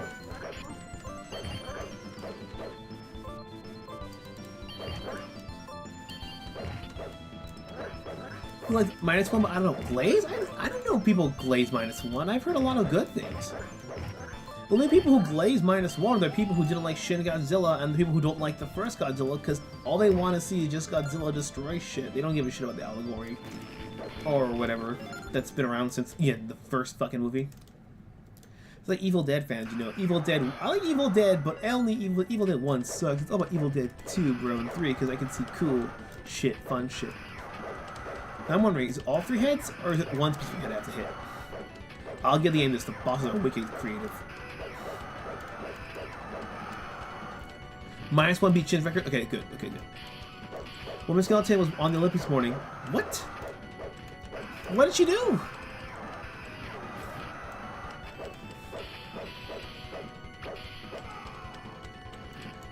And they put on that in Speed Skating's Olympics? They were focusing on Speed Skating's Olympics because you don't have the really shitty breakdancing like you had last Olympics. Oh, I was not expecting that. Because in Legends of a Star, you actually do have a dragon boss you could fight like this, but you have to go out of your way to find it, and that thing will one-hit kill you. Like, the game's like, it's called Dungeons and Dragons. You want to go to the dungeon with the dragon in it? It will fuck you up. Welcome to the D&D world. Yeah, that was also an officially licensed D&D thing, which is why the only release for that game was, I think, on the Saturn or Dreamcast, one of the two. I think it was Saturn. Until the digital collection came out. It got on PS3, 360, Wii U even, and even the PC, of course, and all the other consoles afterwards. I've heard people suck the film off. The Red Dragon Guild has risen from his long slumber. Another folk are overrun with monsters. I mean, on one hand, to be fair, on one hand, anti-woke culture wars will suck off anything that's not remotely woke. So even if it's neutral shit, you're not gonna let me change?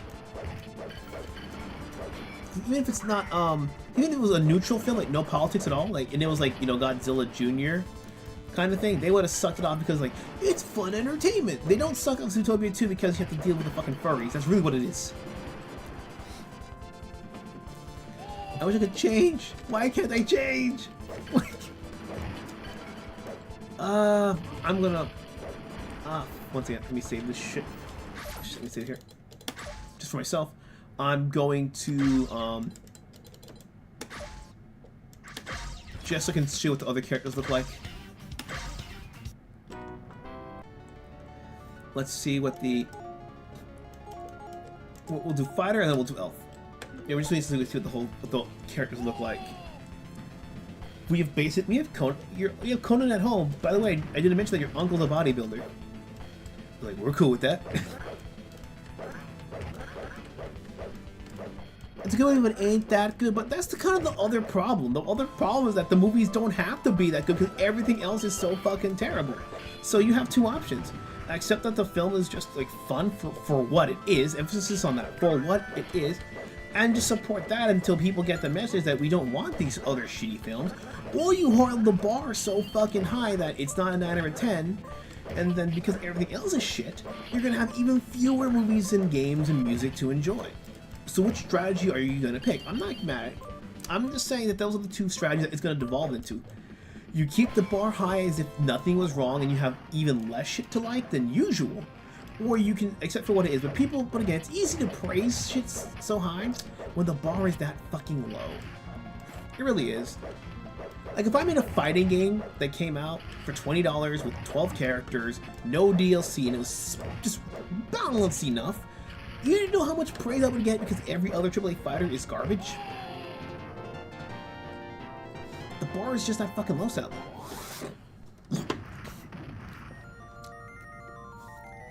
All depends on what you want to do. Do you want to win it back slowly by bit? Or are you waiting for that the cultural compendium, you know, for you to get like, you know, like the one that's gonna set everything in motion. Okay, we'll do the elf last here, and then we'll move on. Characters for Chichi at 5-0. Oh shit. I have unlady. Oh right. You just don't want shit. Exactly. But then you also got fuckers on the complete opposite extreme who, if it's not like their childhood, it's not worth it. So you can be good, you can be those 9 out of 10, but the 9 out of 10 is not the same direction as their childhood or an extension of that, then you fucked up. That's why I asked, like, what direction do you want to take? Because if the strategy is to just have 9s and 10s and support those, then don't be surprised that if you're gonna wait maybe out of a whole year or two's movies, you're only gonna like maybe 5 of them at most. But if you accept what fun you're gonna have, you might have 10 or 15. Again, do I think Zootopia 2 is a fun film? Yeah, but it's not $2 billion good. Even better than animation-wise than Soul Sun, the Chinese film? No, the Chinese film had better fucking animation. I'm not gonna sugarcoat it. But Zootopia 2 is just fun. You can turn your brain off and you can enjoy it. You can have it. It's. I consider the competition was Avatar fucking 3, the Blue People Avatar on V3. What else was there to watch?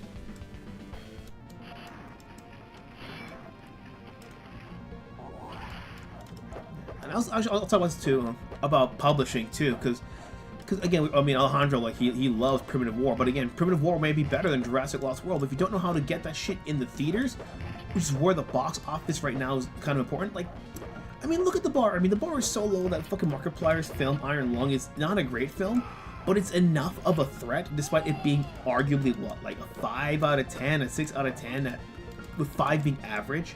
Some would say worse because it's a slow-paced film, so it might even be a 4. But this 4, 5 out of 10, whatever you want to call it. Well, again, depending if you're a fan of Markiplier or a fan of the short original indie game, or like kind of slow burn kind of shit, it made enough money that they actually had to remove Markiplier off of the sales records, because it was, even though it didn't make too much money compared to these $1 million blockbusters, it was enough to be deemed a threat. 2 games are okay, 3s are in currently shit state. I was playing with VF and Dova. But yeah, but you know what I mean though, with the fighting game, just whichever, you know. Because 2XKO, again, that game, I really wanted to try that game. But when you're trying to be a Marvel vs. Capcom tag fighter with like 11 characters, a good chunk of lock, and most people only play 3 of them, yeah, you're not gonna do so hot. Okay, Commando, Fate, and then I gotta ask Sinistar, the one with the crazy team. Was that Battle Circuit or was that Armored Warriors? Fans, I don't want to play who plays fighting games I like. True. Many times frustrates me. A secret with the blues would come from Canada turns one of those woods from the Avalanche. Mumi Commando, Baby Commando, Ninja Commando, Cat. Let's do Baby. NHL's back on break for now. Shit. Time to see how far Iron Long drug box office. Under Night. First we'll play Virtual Reaver with. Hold on. Maybe we can get a Revo match set in next weekend. Who knows? If you're not busy. But yeah, but some people would say that that's a good game, and people say no, it's just a rehash of an older game with shitty audio, and they won't play it. People want they want their next Soul Calibur 2. They want their next Tekken 5. For some people, if anything short of those two, that shit ain't good. How am I doing? There's no suburban commando because we're already in the suburbs.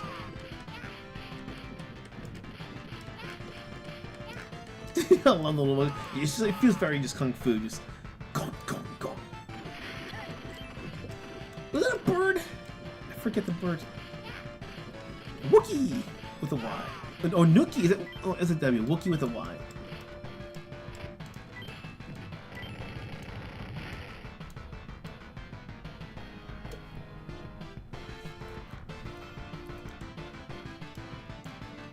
Armored Wars is the mech one, alright. Because I want to do the crazy one with the cat, with the pink-haired cat girl.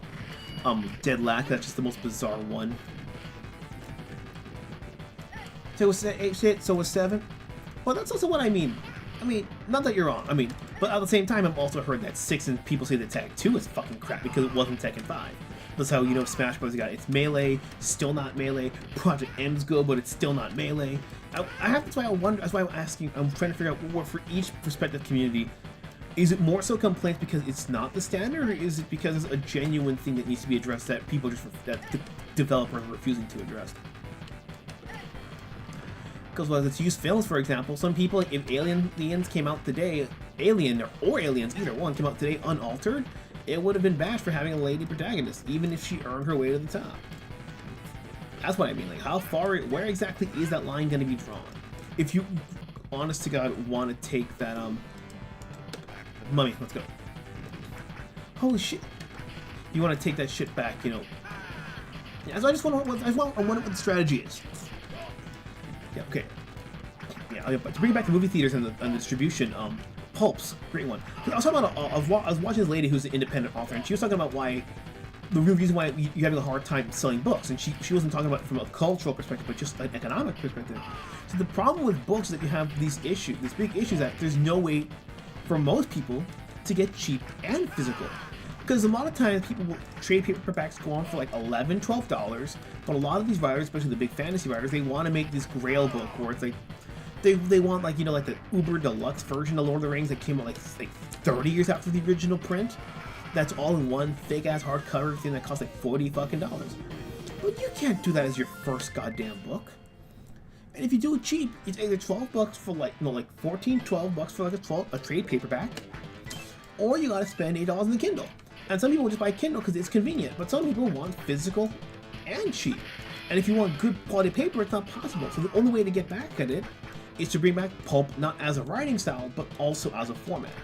Because she said that with Robert E. Howard, they sold these really crazy stories, you know, but they were printed on the cheapest wood pulp paper, sold for like, in their time, it was like 20 cents, which is like selling an entire book for like $4 or $5 today. And it wasn't meant to last, but because you were selling it so cheaply, people were more willing to buy it, even if there were ads and letters to the editor in there. And that's why they became big household names, because they sold themselves cheaply at first, so when they eventually sold more expensive products, they already built that brand and rapport. And so you have to kind of figure out how to deal with your medium of choice. I understand you want to be charged what you're worth, but sometimes you have to kind of take a hit now to make money back later.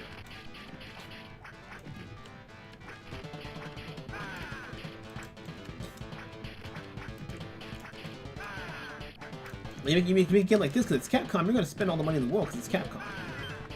But if I made this for you, for brand new, and I charge you $30, you're going to make $30 for a beat 'em up? I'm not quite sure. It looked really fucking good. So you said how Keith Howard and Chloe Eliza deem it acceptable? Lol. Is it on equivalent with the Commonwealth game with former Iron Curtain nations competing? Oh. F1 in Hamilton has been a lot more, has come down at the end, has been a lot more watchable. Alright. Oh shit. Okay, they recycled that from the final fight.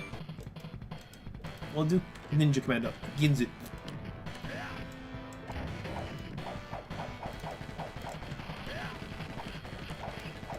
I'm liking this guy so far.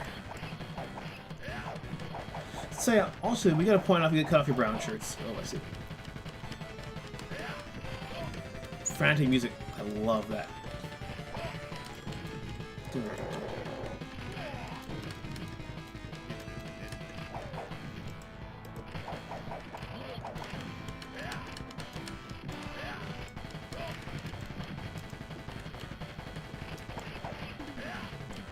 See, let's get past this one. So 7, reservations are more even retard friendly. Yep. Yep, I could go into a long ass rant about the big problem with anything, especially the more niche you are, that unfortunately normies will carry you. The MCU did not make $2 billion because of die-hard comic book fans buying the tickets 8-7 times by themselves. They got that shit because they had enough casuals who were willing to see the movie twice in fucking theaters. And that's always how it is. It's always gonna be more normies in and out. And the fighting games are just, unfortunately, on the more niche side of things.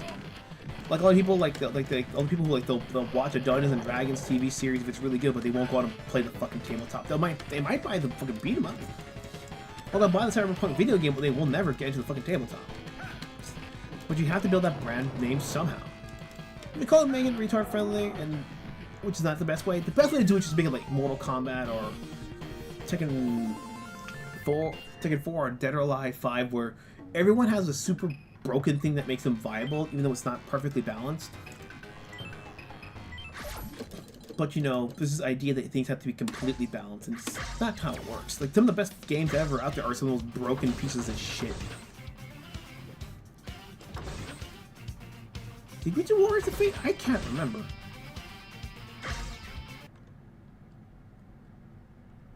No, we didn't. We didn't go to Asia.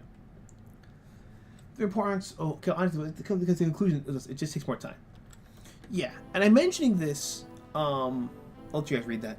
But I'm mentioning this because the question is: do you want to win back the culture, or just the marketplace economically, even if you don't give a damn about the culture? Do you want to win back little bit by little bit and genuinely instill a natural interest over time to where you'll eventually get to that consensus that you once had back in the 80s or 70s or whatever decade you liked the most?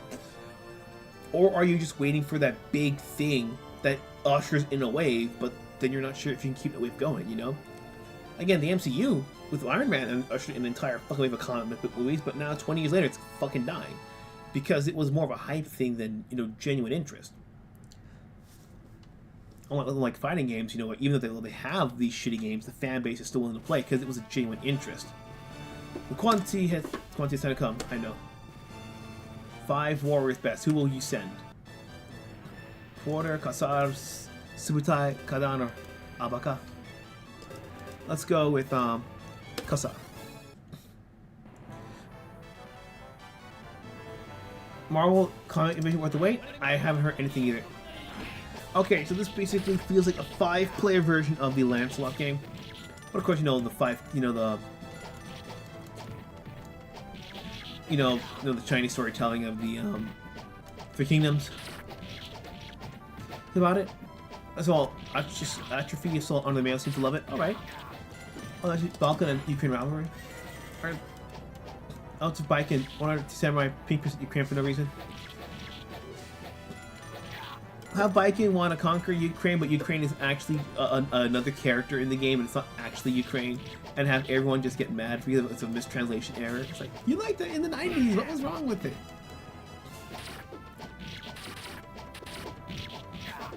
Yeah. And most importantly, you gotta cater to the fans. More importantly, who are gonna buy your product. I'm gonna bring Jurassic Park back into this because there's a reason why the movies aren't as good. The movies aren't as good because, well, the fans now, they like it as an action series, but ever since Jurassic World, it became essentially a horror series. And like no different than Friday the 13th and all that stuff. And people who do that, they want to watch a shitty movie where people die in hilarious, fun ways and turn their brains off. Because, let's face it, dinosaur autism is not enough to sell Jurassic Park. Because if it's the difference between a good Jurassic Park sequel or them buying and playing an authentic and accurate documentary on dinosaurs that's like 6 parts. Doesn't matter who the fuck making it, it's just gotta be good. They're gonna pick the Jurassic. They're not gonna pick Jurassic Park. They're gonna pick the documentary because they like the real thing more than the fantasy and delusion. And unless you're gonna be like Lego, where you're having these incredibly intricate sets, and you're going to cater to them, Jurassic Park's not going to sell out to them. That's why their dinosaur toys and merch are authentic to the real dinosaurs, because that's what the autism buys. They're willing to buy the toys more, and the video games more than they are the movie ticket. So now they understand that Jurassic Park is a big brand with like 3 sects under it, and they just cater to each sect differently. One with toys and video games, one for the kids who just like dinosaurs, and then the other ones who just want to see some action that happens to have dinosaurs in it. I think behind what Dino Crisis catered to people like Jurassic Park, but it also catered to that Resident Evil survival horror type crowd. They weren't exactly the same. I couldn't read the fastest too. Sensei no He. I can't read that shit. The last kanji. Just part Jack Horner, the John Silver consulted from the stories in the Epstein files. It's like, oh no, he's in the files too. You know what that makes me think? How do you know what dinosaurs would react like on an island? Trust me, I've been to islands. I know. And this game isn't bad, but maybe because I've been playing all the other beat 'em ups like back to back to back, I'm not vibing with this one as much. I usually love the Japanese stuff more, but I gotta get it. I gotta say, Knights of Round, I usually have like my attention a lot more, the best out of all of these. And Knights of Round is still the best one in the series. Maybe because I was exposed to it first, but maybe they just did. It's one of those you sold me a concept I'm normally not into. But yeah, I normally don't do it, but I'm just gonna exit this one out. Yeah, it's not terrible, but I just think it just seems to be a weaker one. Maybe there's another character in there, but I want to get through all like the last 2 games, and then I want to show you the second game in the Chronicles of Mystara from Capcom. Shame. Load shotgun. But you said it was armor, where is it?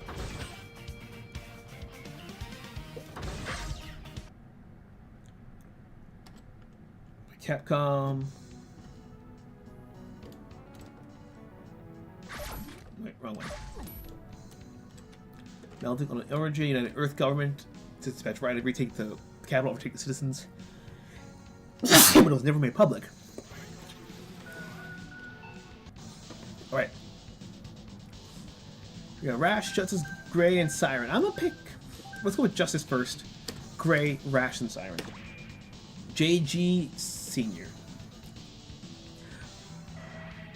The Con of Red Shield. Rain City Coral has been captured by.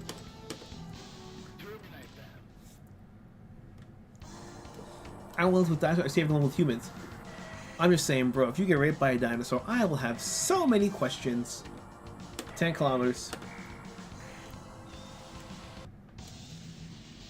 This one I think has 3 buttons. Controls. Yep, sub-weapon. Let me react this quickly. Okay. Jump, attack. Okay, this is my right bumper is my sub-weapon, which is like that's so it's okay. Okay, so I do have it like in the SNK versus style. Gotta watch out for the ammo count on the bottom. Like this kind of game. You have people who are like who just like robots because they look cool. You got a freaking engineering autism that's gonna kick in and be like, oh, the gun can do that, or the gun can't do that. And then you just want to see Michael Bay tier explosion because the little tiny caveman part of the brain is what they love about 4th of July. The Dino Crisis fanfic back in the day? Oh dear, no. Just skip to the ending. What human hybrid dinosaur did Regina give birth to? Just skip to the ending.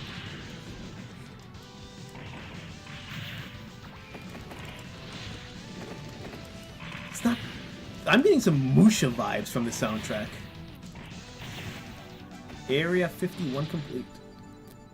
You have the mecha autism. Unfortunately, we have to put you down. This will only hurt for a second. Good from the reins now, right? Once you side me with humans, search for you to fight me. I'll annihilate you instantly. Oh yeah, that villain is straight out Contra. I love it.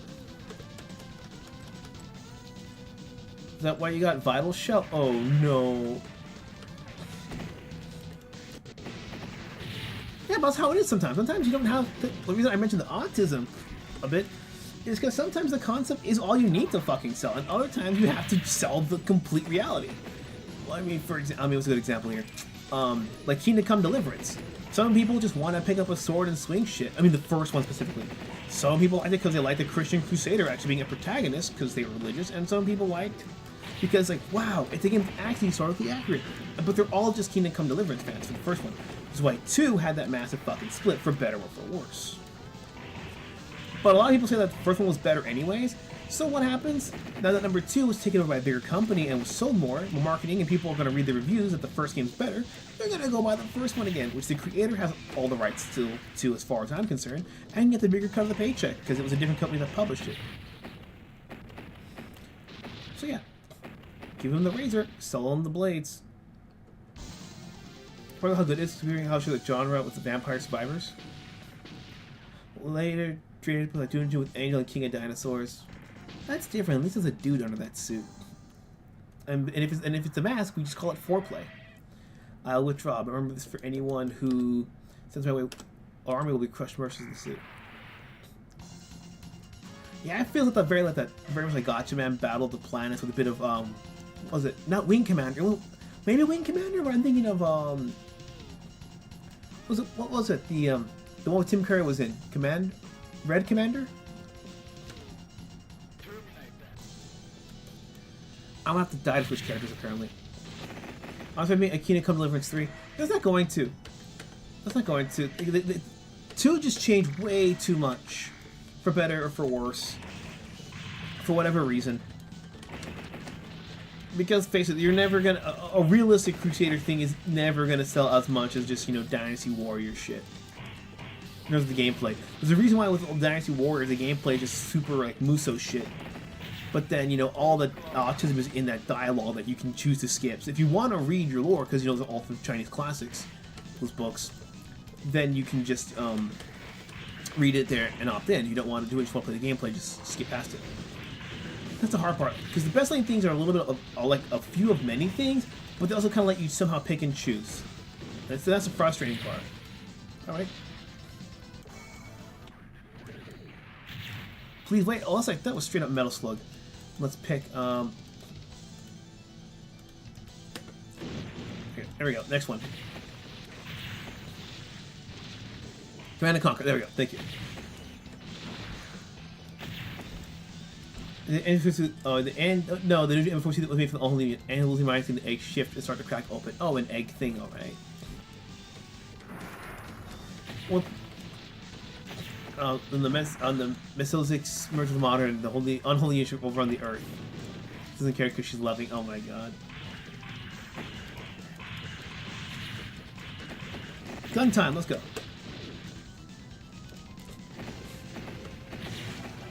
Just saying, bro. I'm just saying, bro. If you want to make the worst kinds of autism, have like a weapons autism guy like Shad Diversity. Make a Souls game. And see people fucking rage because half the stress is the gameplay, the other half, we can't stay here, the shooting won't last long. Unit 3 is getting pounded up there.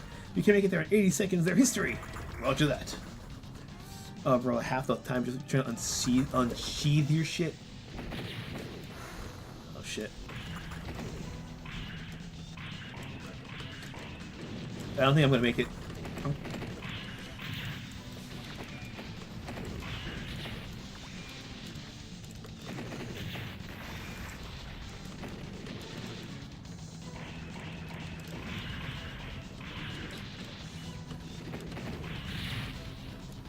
Oh shit.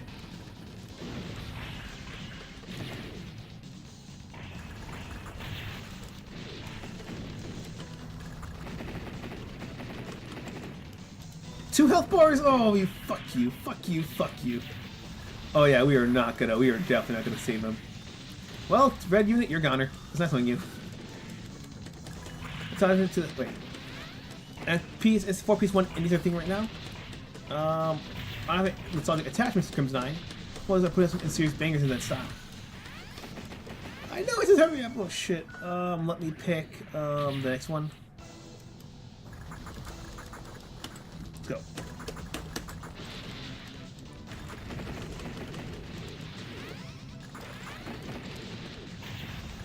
Oh shit. We barely cleared that with like 4 seconds. Holy shit. Yeah, but that's how it works. Part of it is that, cause I think what you do for those kind of games, like you kind of make the game that you either grew up with, that you wanted to play more of, or you make the game you wish you could have because, you know, of technological limitations. So if I made, let's say, a Nintendo 64 game and it was like, oh, 64 games couldn't do those open world loading things, but now you can when you're taking pros of the new with, you know, the good classic style of the old. How about this? It looks like Octa and it totaled it into the city. Oh shit. One more mech after this. Oh yeah.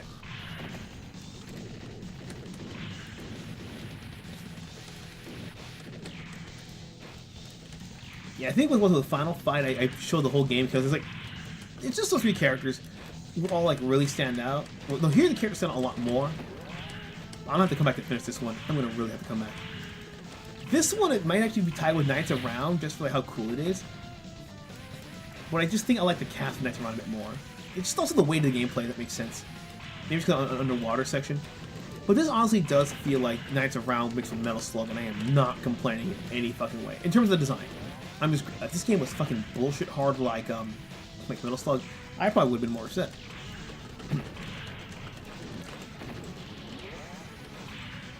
Anytime an FP real life gun will sell like hotcakes, it would sell like hotcakes, but you also gotta remember that people buying it, it's not gonna sell. It's gonna sell a lot, but it's not gonna be Call of Duty numbers. And as long as you know to stay in your lane and who you're actually selling and marketing to, then you're gonna be fine. Again, if you're independent film, an indie game, you're gonna sell edutainment. You gotta know that your sales are not gonna match that of the hyper casual game. You're not gonna sell Battlefield numbers because half the people who play Battlefield don't give a fuck about history. And that's the tricky part. I forgot and IMFTB are best friends, gun lovers, friends online there. It's like Scope Dog. Oh my god. Well, there's only so many shapes, you know, unless you want to try to make, you know, shit. Last mech. Then we'll do the crazy one in the future, and then I'll show the star art just to show you to go round it off. Oh, the saw blades. Okay, in addition, these are all taking old school design and modern, overly trendy. Yeah, you can think of it like a pizza if you want. Like a pizza, all you need to be a basic pizza is just have a solid dough, tomato sauce, and cheese. But if you want to change the sauce and you want to start getting funky with your toppings, like if I want, let's say I want to make like a fettuccine sauce pizza, so I want to put like Cajun style spicy chicken, bacon, jalapenos, and onions. Some people are going to like it because they like the idea of the Cajun, they're going to like the spicy, but some people are going to be like, no, if it doesn't have tomato sauce, it's not a pizza. You're fucking retard, and I'm a fat cunt, you know?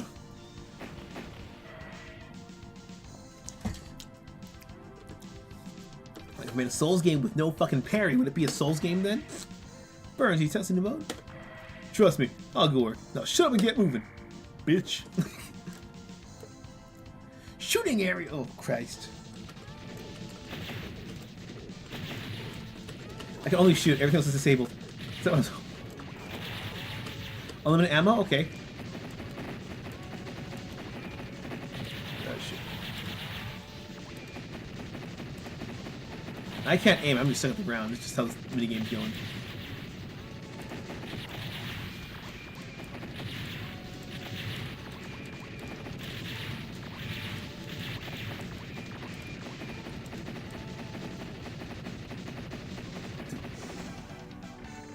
Yeah, I'll do one more. Like, I'll play until this one blows up, and then we'll switch to the last game.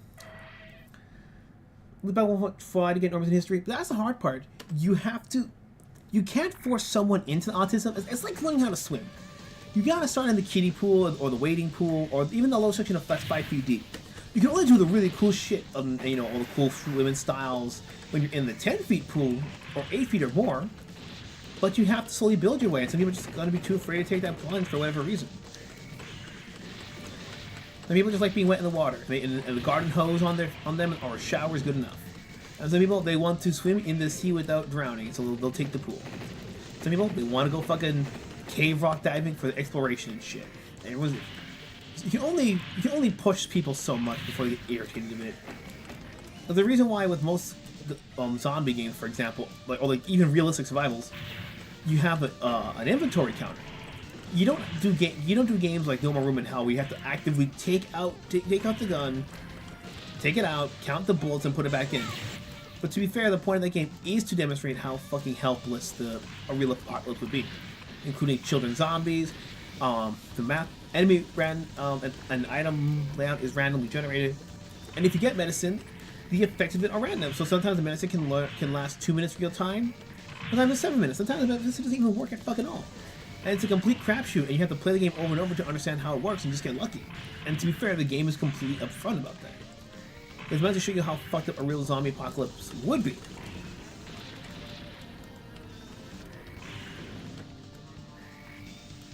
If you're playing for fun like Call of Duty Zombies, you know, or like Zombie Army 4, then you're not going to want that because it's going to slow down the fucking pace.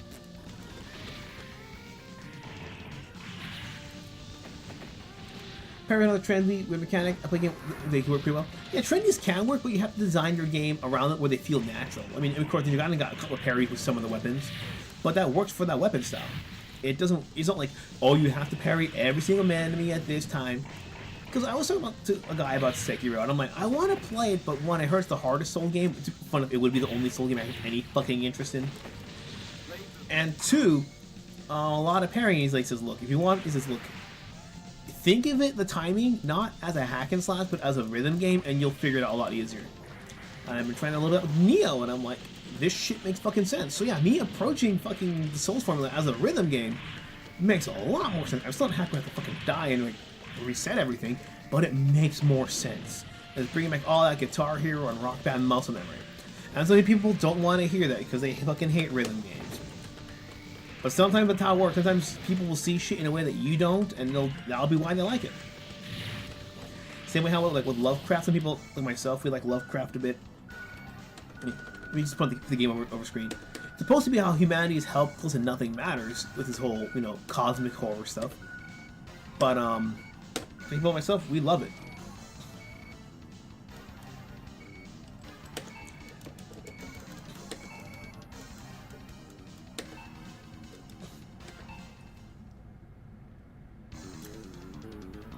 Yeah, there's no like, a cool explosion shit. I gotta replay all that crap. I didn't save it. Oh well. Who cares? Yay, the ADF. That means nothing. That means absolutely nothing. I don't know what the fuck that means. Don't ask me. Yeah, realism can work for games, but the thing that you can't make it too realism to where it bogs on the game. My favorite example for realism versus realistic is the Left 4 Dead realism mode. You're not gonna have the guns with the lighted stuff or like the highlighted shit anymore. But your weapon drops are still random. You still have the character communication. You cannot be revived, but it's still the musical cues in order to keep you alert of what's going on. If they made it too realistic, you would have no fucking chance. Roast 6600 are like shit. Roast 6600 this year. Getting cars come out, those up 80. Oh shit. I remember first hearing about Route 66 surprisingly in Shaman King of all things. When they're coming to America for the Shaman King tournament.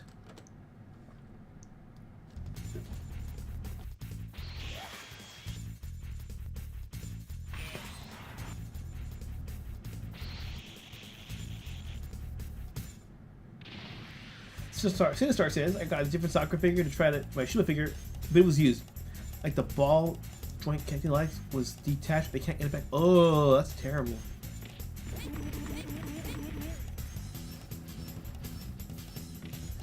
So who still has a stuff webcam on a screen that's turned green over the years? You mean Phil? I didn't see the name. Both the magazine can be a pretty mechanic. Was it in a real-time menu? Yeah, I mean the Daymare, again, look up the realism gameplay, the old school gameplay where you have to drop the clip and you have to reload it and do that. You can do that in the game, but it makes bosses a lot more of a fit. Let's just go up to them. We're gonna pick up Cyberblue first. So motel in Springfield, and 2024. I mean, everyone got to it used to be a Route 66 motel. All right.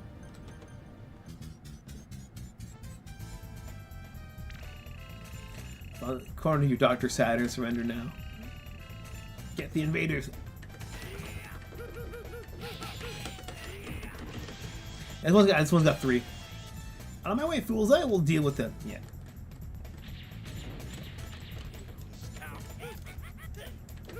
It has some really serious Earthworm Jim vibes, and I'm loving it. So, punch, jump, special on the side there, gotcha.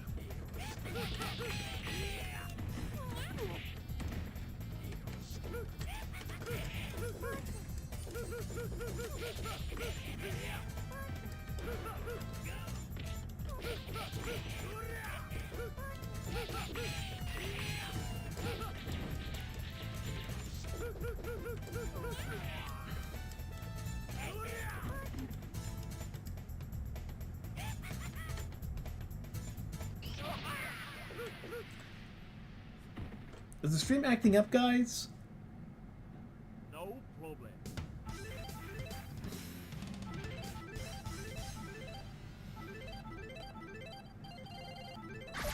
Hold on 1 second here.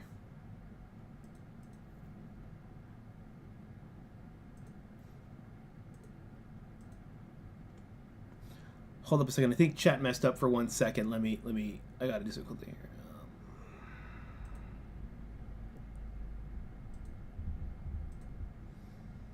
What the fuck? Okay, now it worked fine. Alright, it's weird. Yeah, the chat, restream chat fucked up for a second, so I was like wondering what the hell happened here. Alright, that's what I was asking.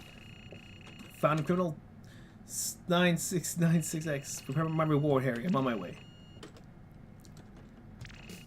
Always so good, Blue. Make it a challenge. Here's your reward. Various power-ups available based on your earnings. For what you paid for, check the coin gauge. Join me, the head of the elite gang. Go to the discotheque and get him. Yeah, we can buy. We don't have enough money, sadly.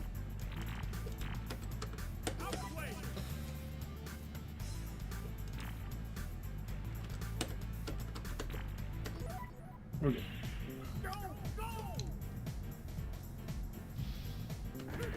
Avoiding the puddle. Okay.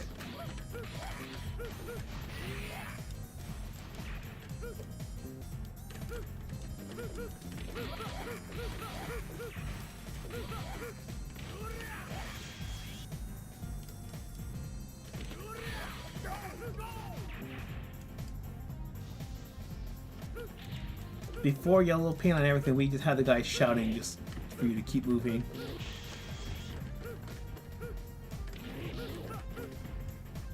Audio compression didn't help either.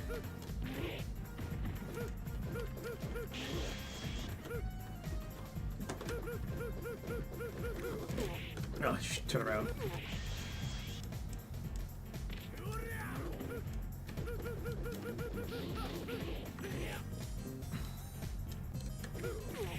I have hands in this one. I like that.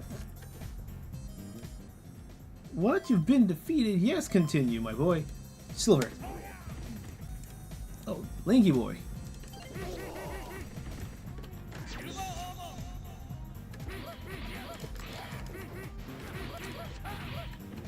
It's just completely bonkers. I love it. It's definitely some Earthworm Jim vibes.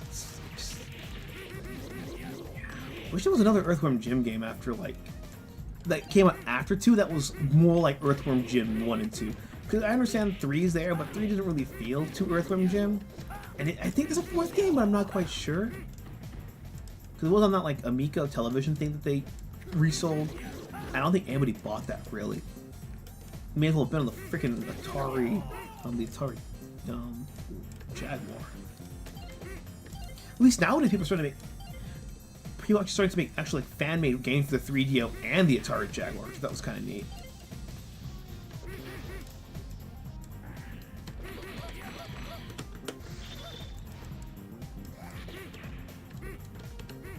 Plastic Man. I mean, yeah, we have Mr. Reed Richards at home.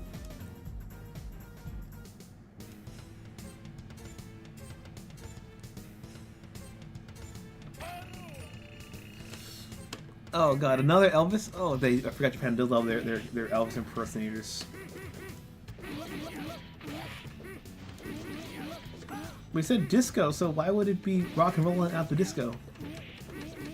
This is roller rink night. Okay, I think I'll be able to see the health bar go down. They learned over time, Capcom.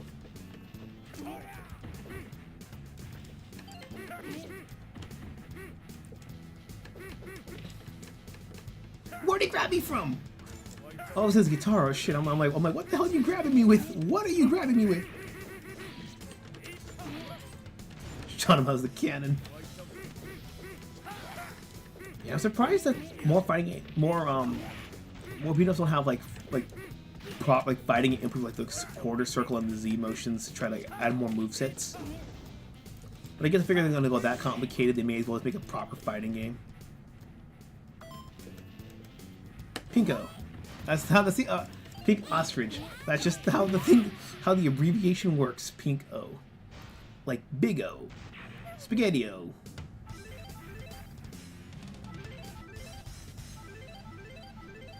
Oh, because he just respawned up the fucking perfect. Oh my god. He's fat. What is the Shiva system? Shiva. Bring the disc to me. Yo, bring that disc to me. The disc is mine. Easy to escape the old man. I'll take the disc by. Sonic Speed. Oh, I've done it. Yeah, like that. Has a little input inside like that. I've done it. We're really chasing him on like, give it back, it's mine, I saw it first. I think this game sold enough copies, but the hard part that Capcom would need to just, you know, remember they have other IPs and not like the same 5 or 6 ones again and again. More than Monster Hunter, more than Resi, more than Dead Rising. Those things have been pushing more than anything else. Because Mega Man's only been given through collections almost begrudgingly.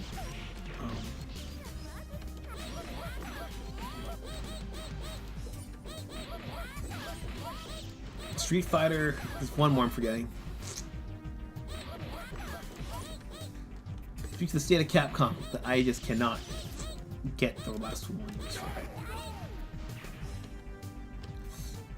Yeah, like all these characters in an MVC game, like all they have to do literally just put. It's gonna sound terrible.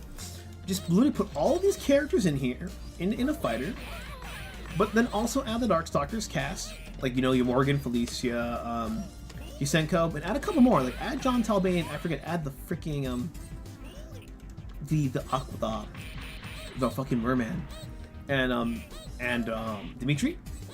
And then you add a couple more from rival schools like Batsu, like you did with Tatsunoko vs. Capcom, and you actually get a pretty solid fighter. What's gonna sell Marvel vs. Capcom movie? Money? I don't fucking think so, because let's face it, because the Capcom Marvel vs. name has a lot of power in the West. But it still would be kind of neat. You can't call it a Capcom vs. either, because then people expect, you know, the Capcom vs. legacy stuff.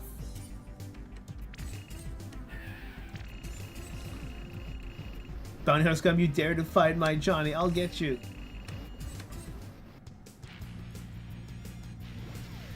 No more MVC, yeah. I want to MVC mostly that's just Capcom characters? Okay, fair enough. Oh shit. Look at that chat.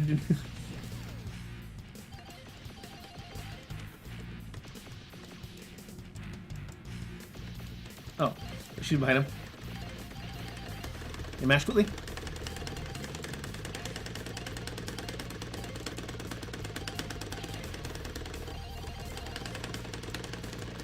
Ah, yeah! Jump! Get it! Oh shit! Okay.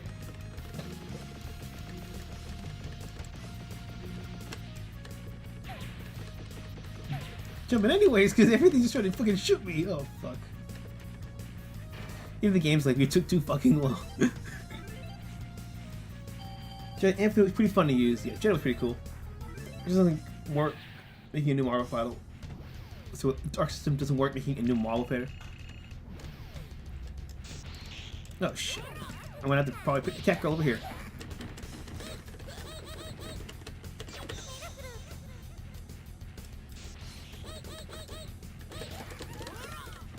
Alright. Pick another character here. A green, and then we'll do the oh yeah, this is what we need. Sometimes you just need an alien plant hybrid to kick some ass. You can't show it on stream, boys and girls. Oh, wait.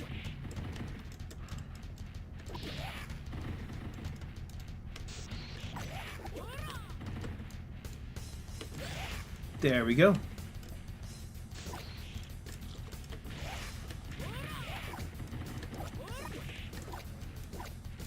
My name is Barbara, if you wanted to do research.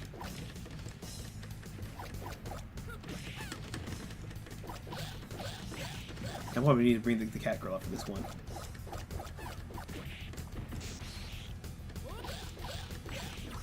Gotcha. Vitality up, alright.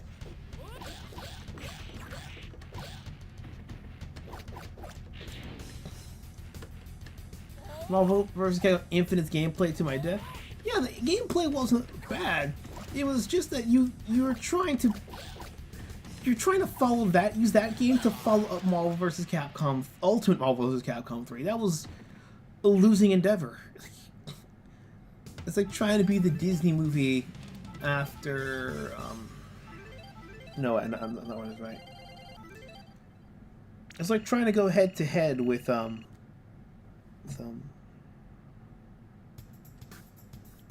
Lion King of the box office. Good fucking luck. MVC did a collection, that is very true, yeah. Yeah. He has a Shumai? Yeah. How are we not gonna bark on this fella? Yeah, I doubt it. I doubt it too. They're just better looking women. Go up trying to get the disc. Harry, what was that disc? A label of Shiva Systems or something.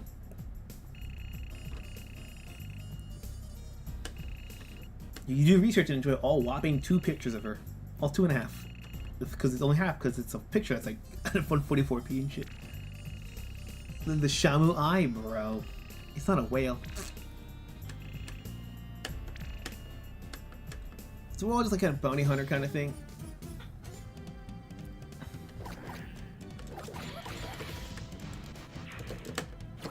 Yep. Down up A is my little tornado move. I like a lot that you can like it rewards you keep playing and getting better movesets. But it's not quite pay to win because you actually have to get the experience. If you're good enough, you can get it with like a couple coins. If you're the artwork somewhere, just in crayons with no shading outside of your truly detailed feet on someone's DeviantArt. That is very fucking sadly true. Or add some M&M's paint. Okay, I'm asking you that right now because I've been going on for quite a bit. Do you still want me to show off the Legend of Nestara games, or do you want me to, or do you want to make this game the last game? Just type in the chat. I'll like keep going or show it or nah.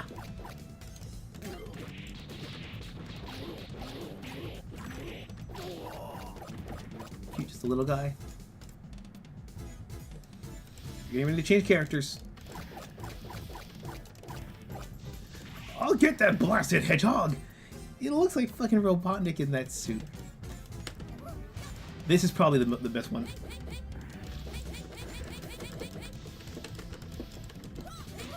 You can really bounce off the edge of the screens. I love it.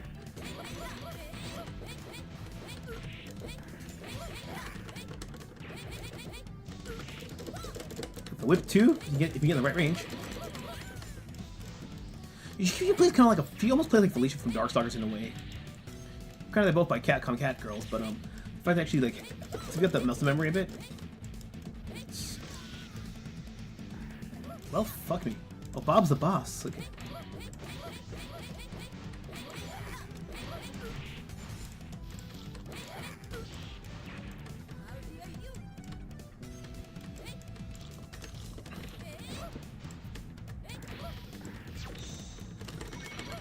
Let's go, and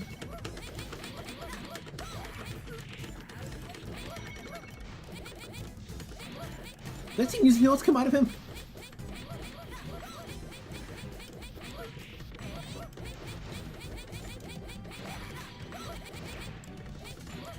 Can I meet Bob before I die? No! Fuck, he killed me. Oh yeah, and now the fucking food comes out, of course. Use the absence. Wait, up to me. Love it. The plant leading the Audrey too. Feed me, Saturn. Feed me all night long. I would include the X-Men characters. At least include some Disney and cool own characters like Where's Nick Fury, Where's Daredevil, Where's our boy Frank Castle. Frank Castle is busy going after the Epstein clients. Little Faith in Infinite. Yeah, they essentially told them to make a game with a fucking indie budget. There's no fucking way that's gonna work. I'm gonna exit the game here. I'm gonna get the Chronicles of Mystar already. Hopefully it's already downloaded and not on my hard drives. I have to plug that shit in. It's Dungeons and Dragons, Crystals, Chronicles of Mystar. So either... Okay, so I'm pulling my 2 hard drives and hopefully it's in one of these 2. If not, then we're gonna end the stream here. Let me see. Give me a sec. Okay,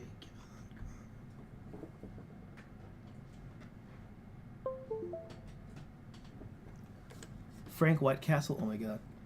Yeah, Infinite, they could have done something really great with Infinite if they fucking tried.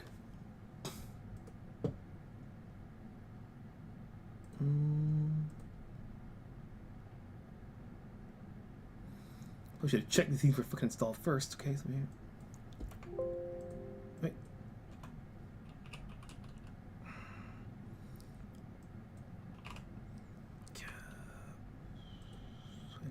Let me make sure one more time. Yeah, it's only 300 megabytes, but I don't have it installed quite just yet. Which is kind of a shame, yeah. So I can probably do another stream when we can actually get to an ending. Yeah. But yeah, I think so far that, yeah, I still, from worst to best, I'm going to have to give it to Warriors of Fate, Final Fight, because I can excuse Final Fight because it was a very basic one. Then King of Dragons, because as much as I like it, you can't really switch between. I'll give Captain Commando that one afterwards. But the top 3 for sure, it's got to be Armored Warriors and Battle Circuit. They're tied. Because I love how super bizarre Battle Circuit is. It just feels great to play. I mean, with the special like upgrades and the moves and all that stuff. But Armored Warriors, I just think has a better rule of cool by a margin. If it had the level of upgrades and special moves from here into this game, it would have been number 1. But Knights of Round it's the best one of the whole set. Bottle arm for the box. White Castle bites into freezers. Imagine White Castle pizza rolls. It's be either the godliest thing ever when you're at 2 in the morning, or one of the worst things ever. Let me just check quickly how much this bad boy is on Steam for you guys.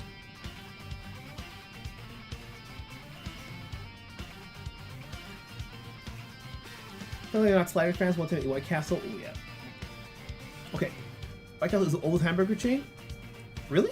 I thought it was technically Carl's Jr. if you count the hot dog stand. Okay, I am not sponsored in any way, shape, or form. Not sponsored, but the Capcom sale has the entire collection for 50% off. So here in Japan, it's normally 1990 yen, but it's only for like 995 yen. So basically 1,000 yen. So it's probably 10 bucks or less in America. Probably 7. So any game look interesting, now's your chance to get it very cheap. I mean, and again, it has an online multiplayer. You can go between that and the Japanese versions.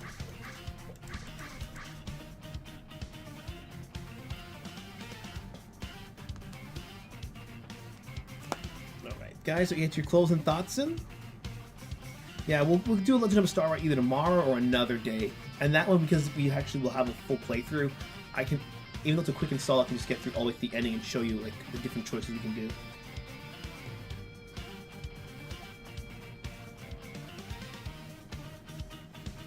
Okay, Carl's Jr. entered Japan in 2014, but the first original one as Carl's Drive-In Barbecue was back in 41, 84 years ago.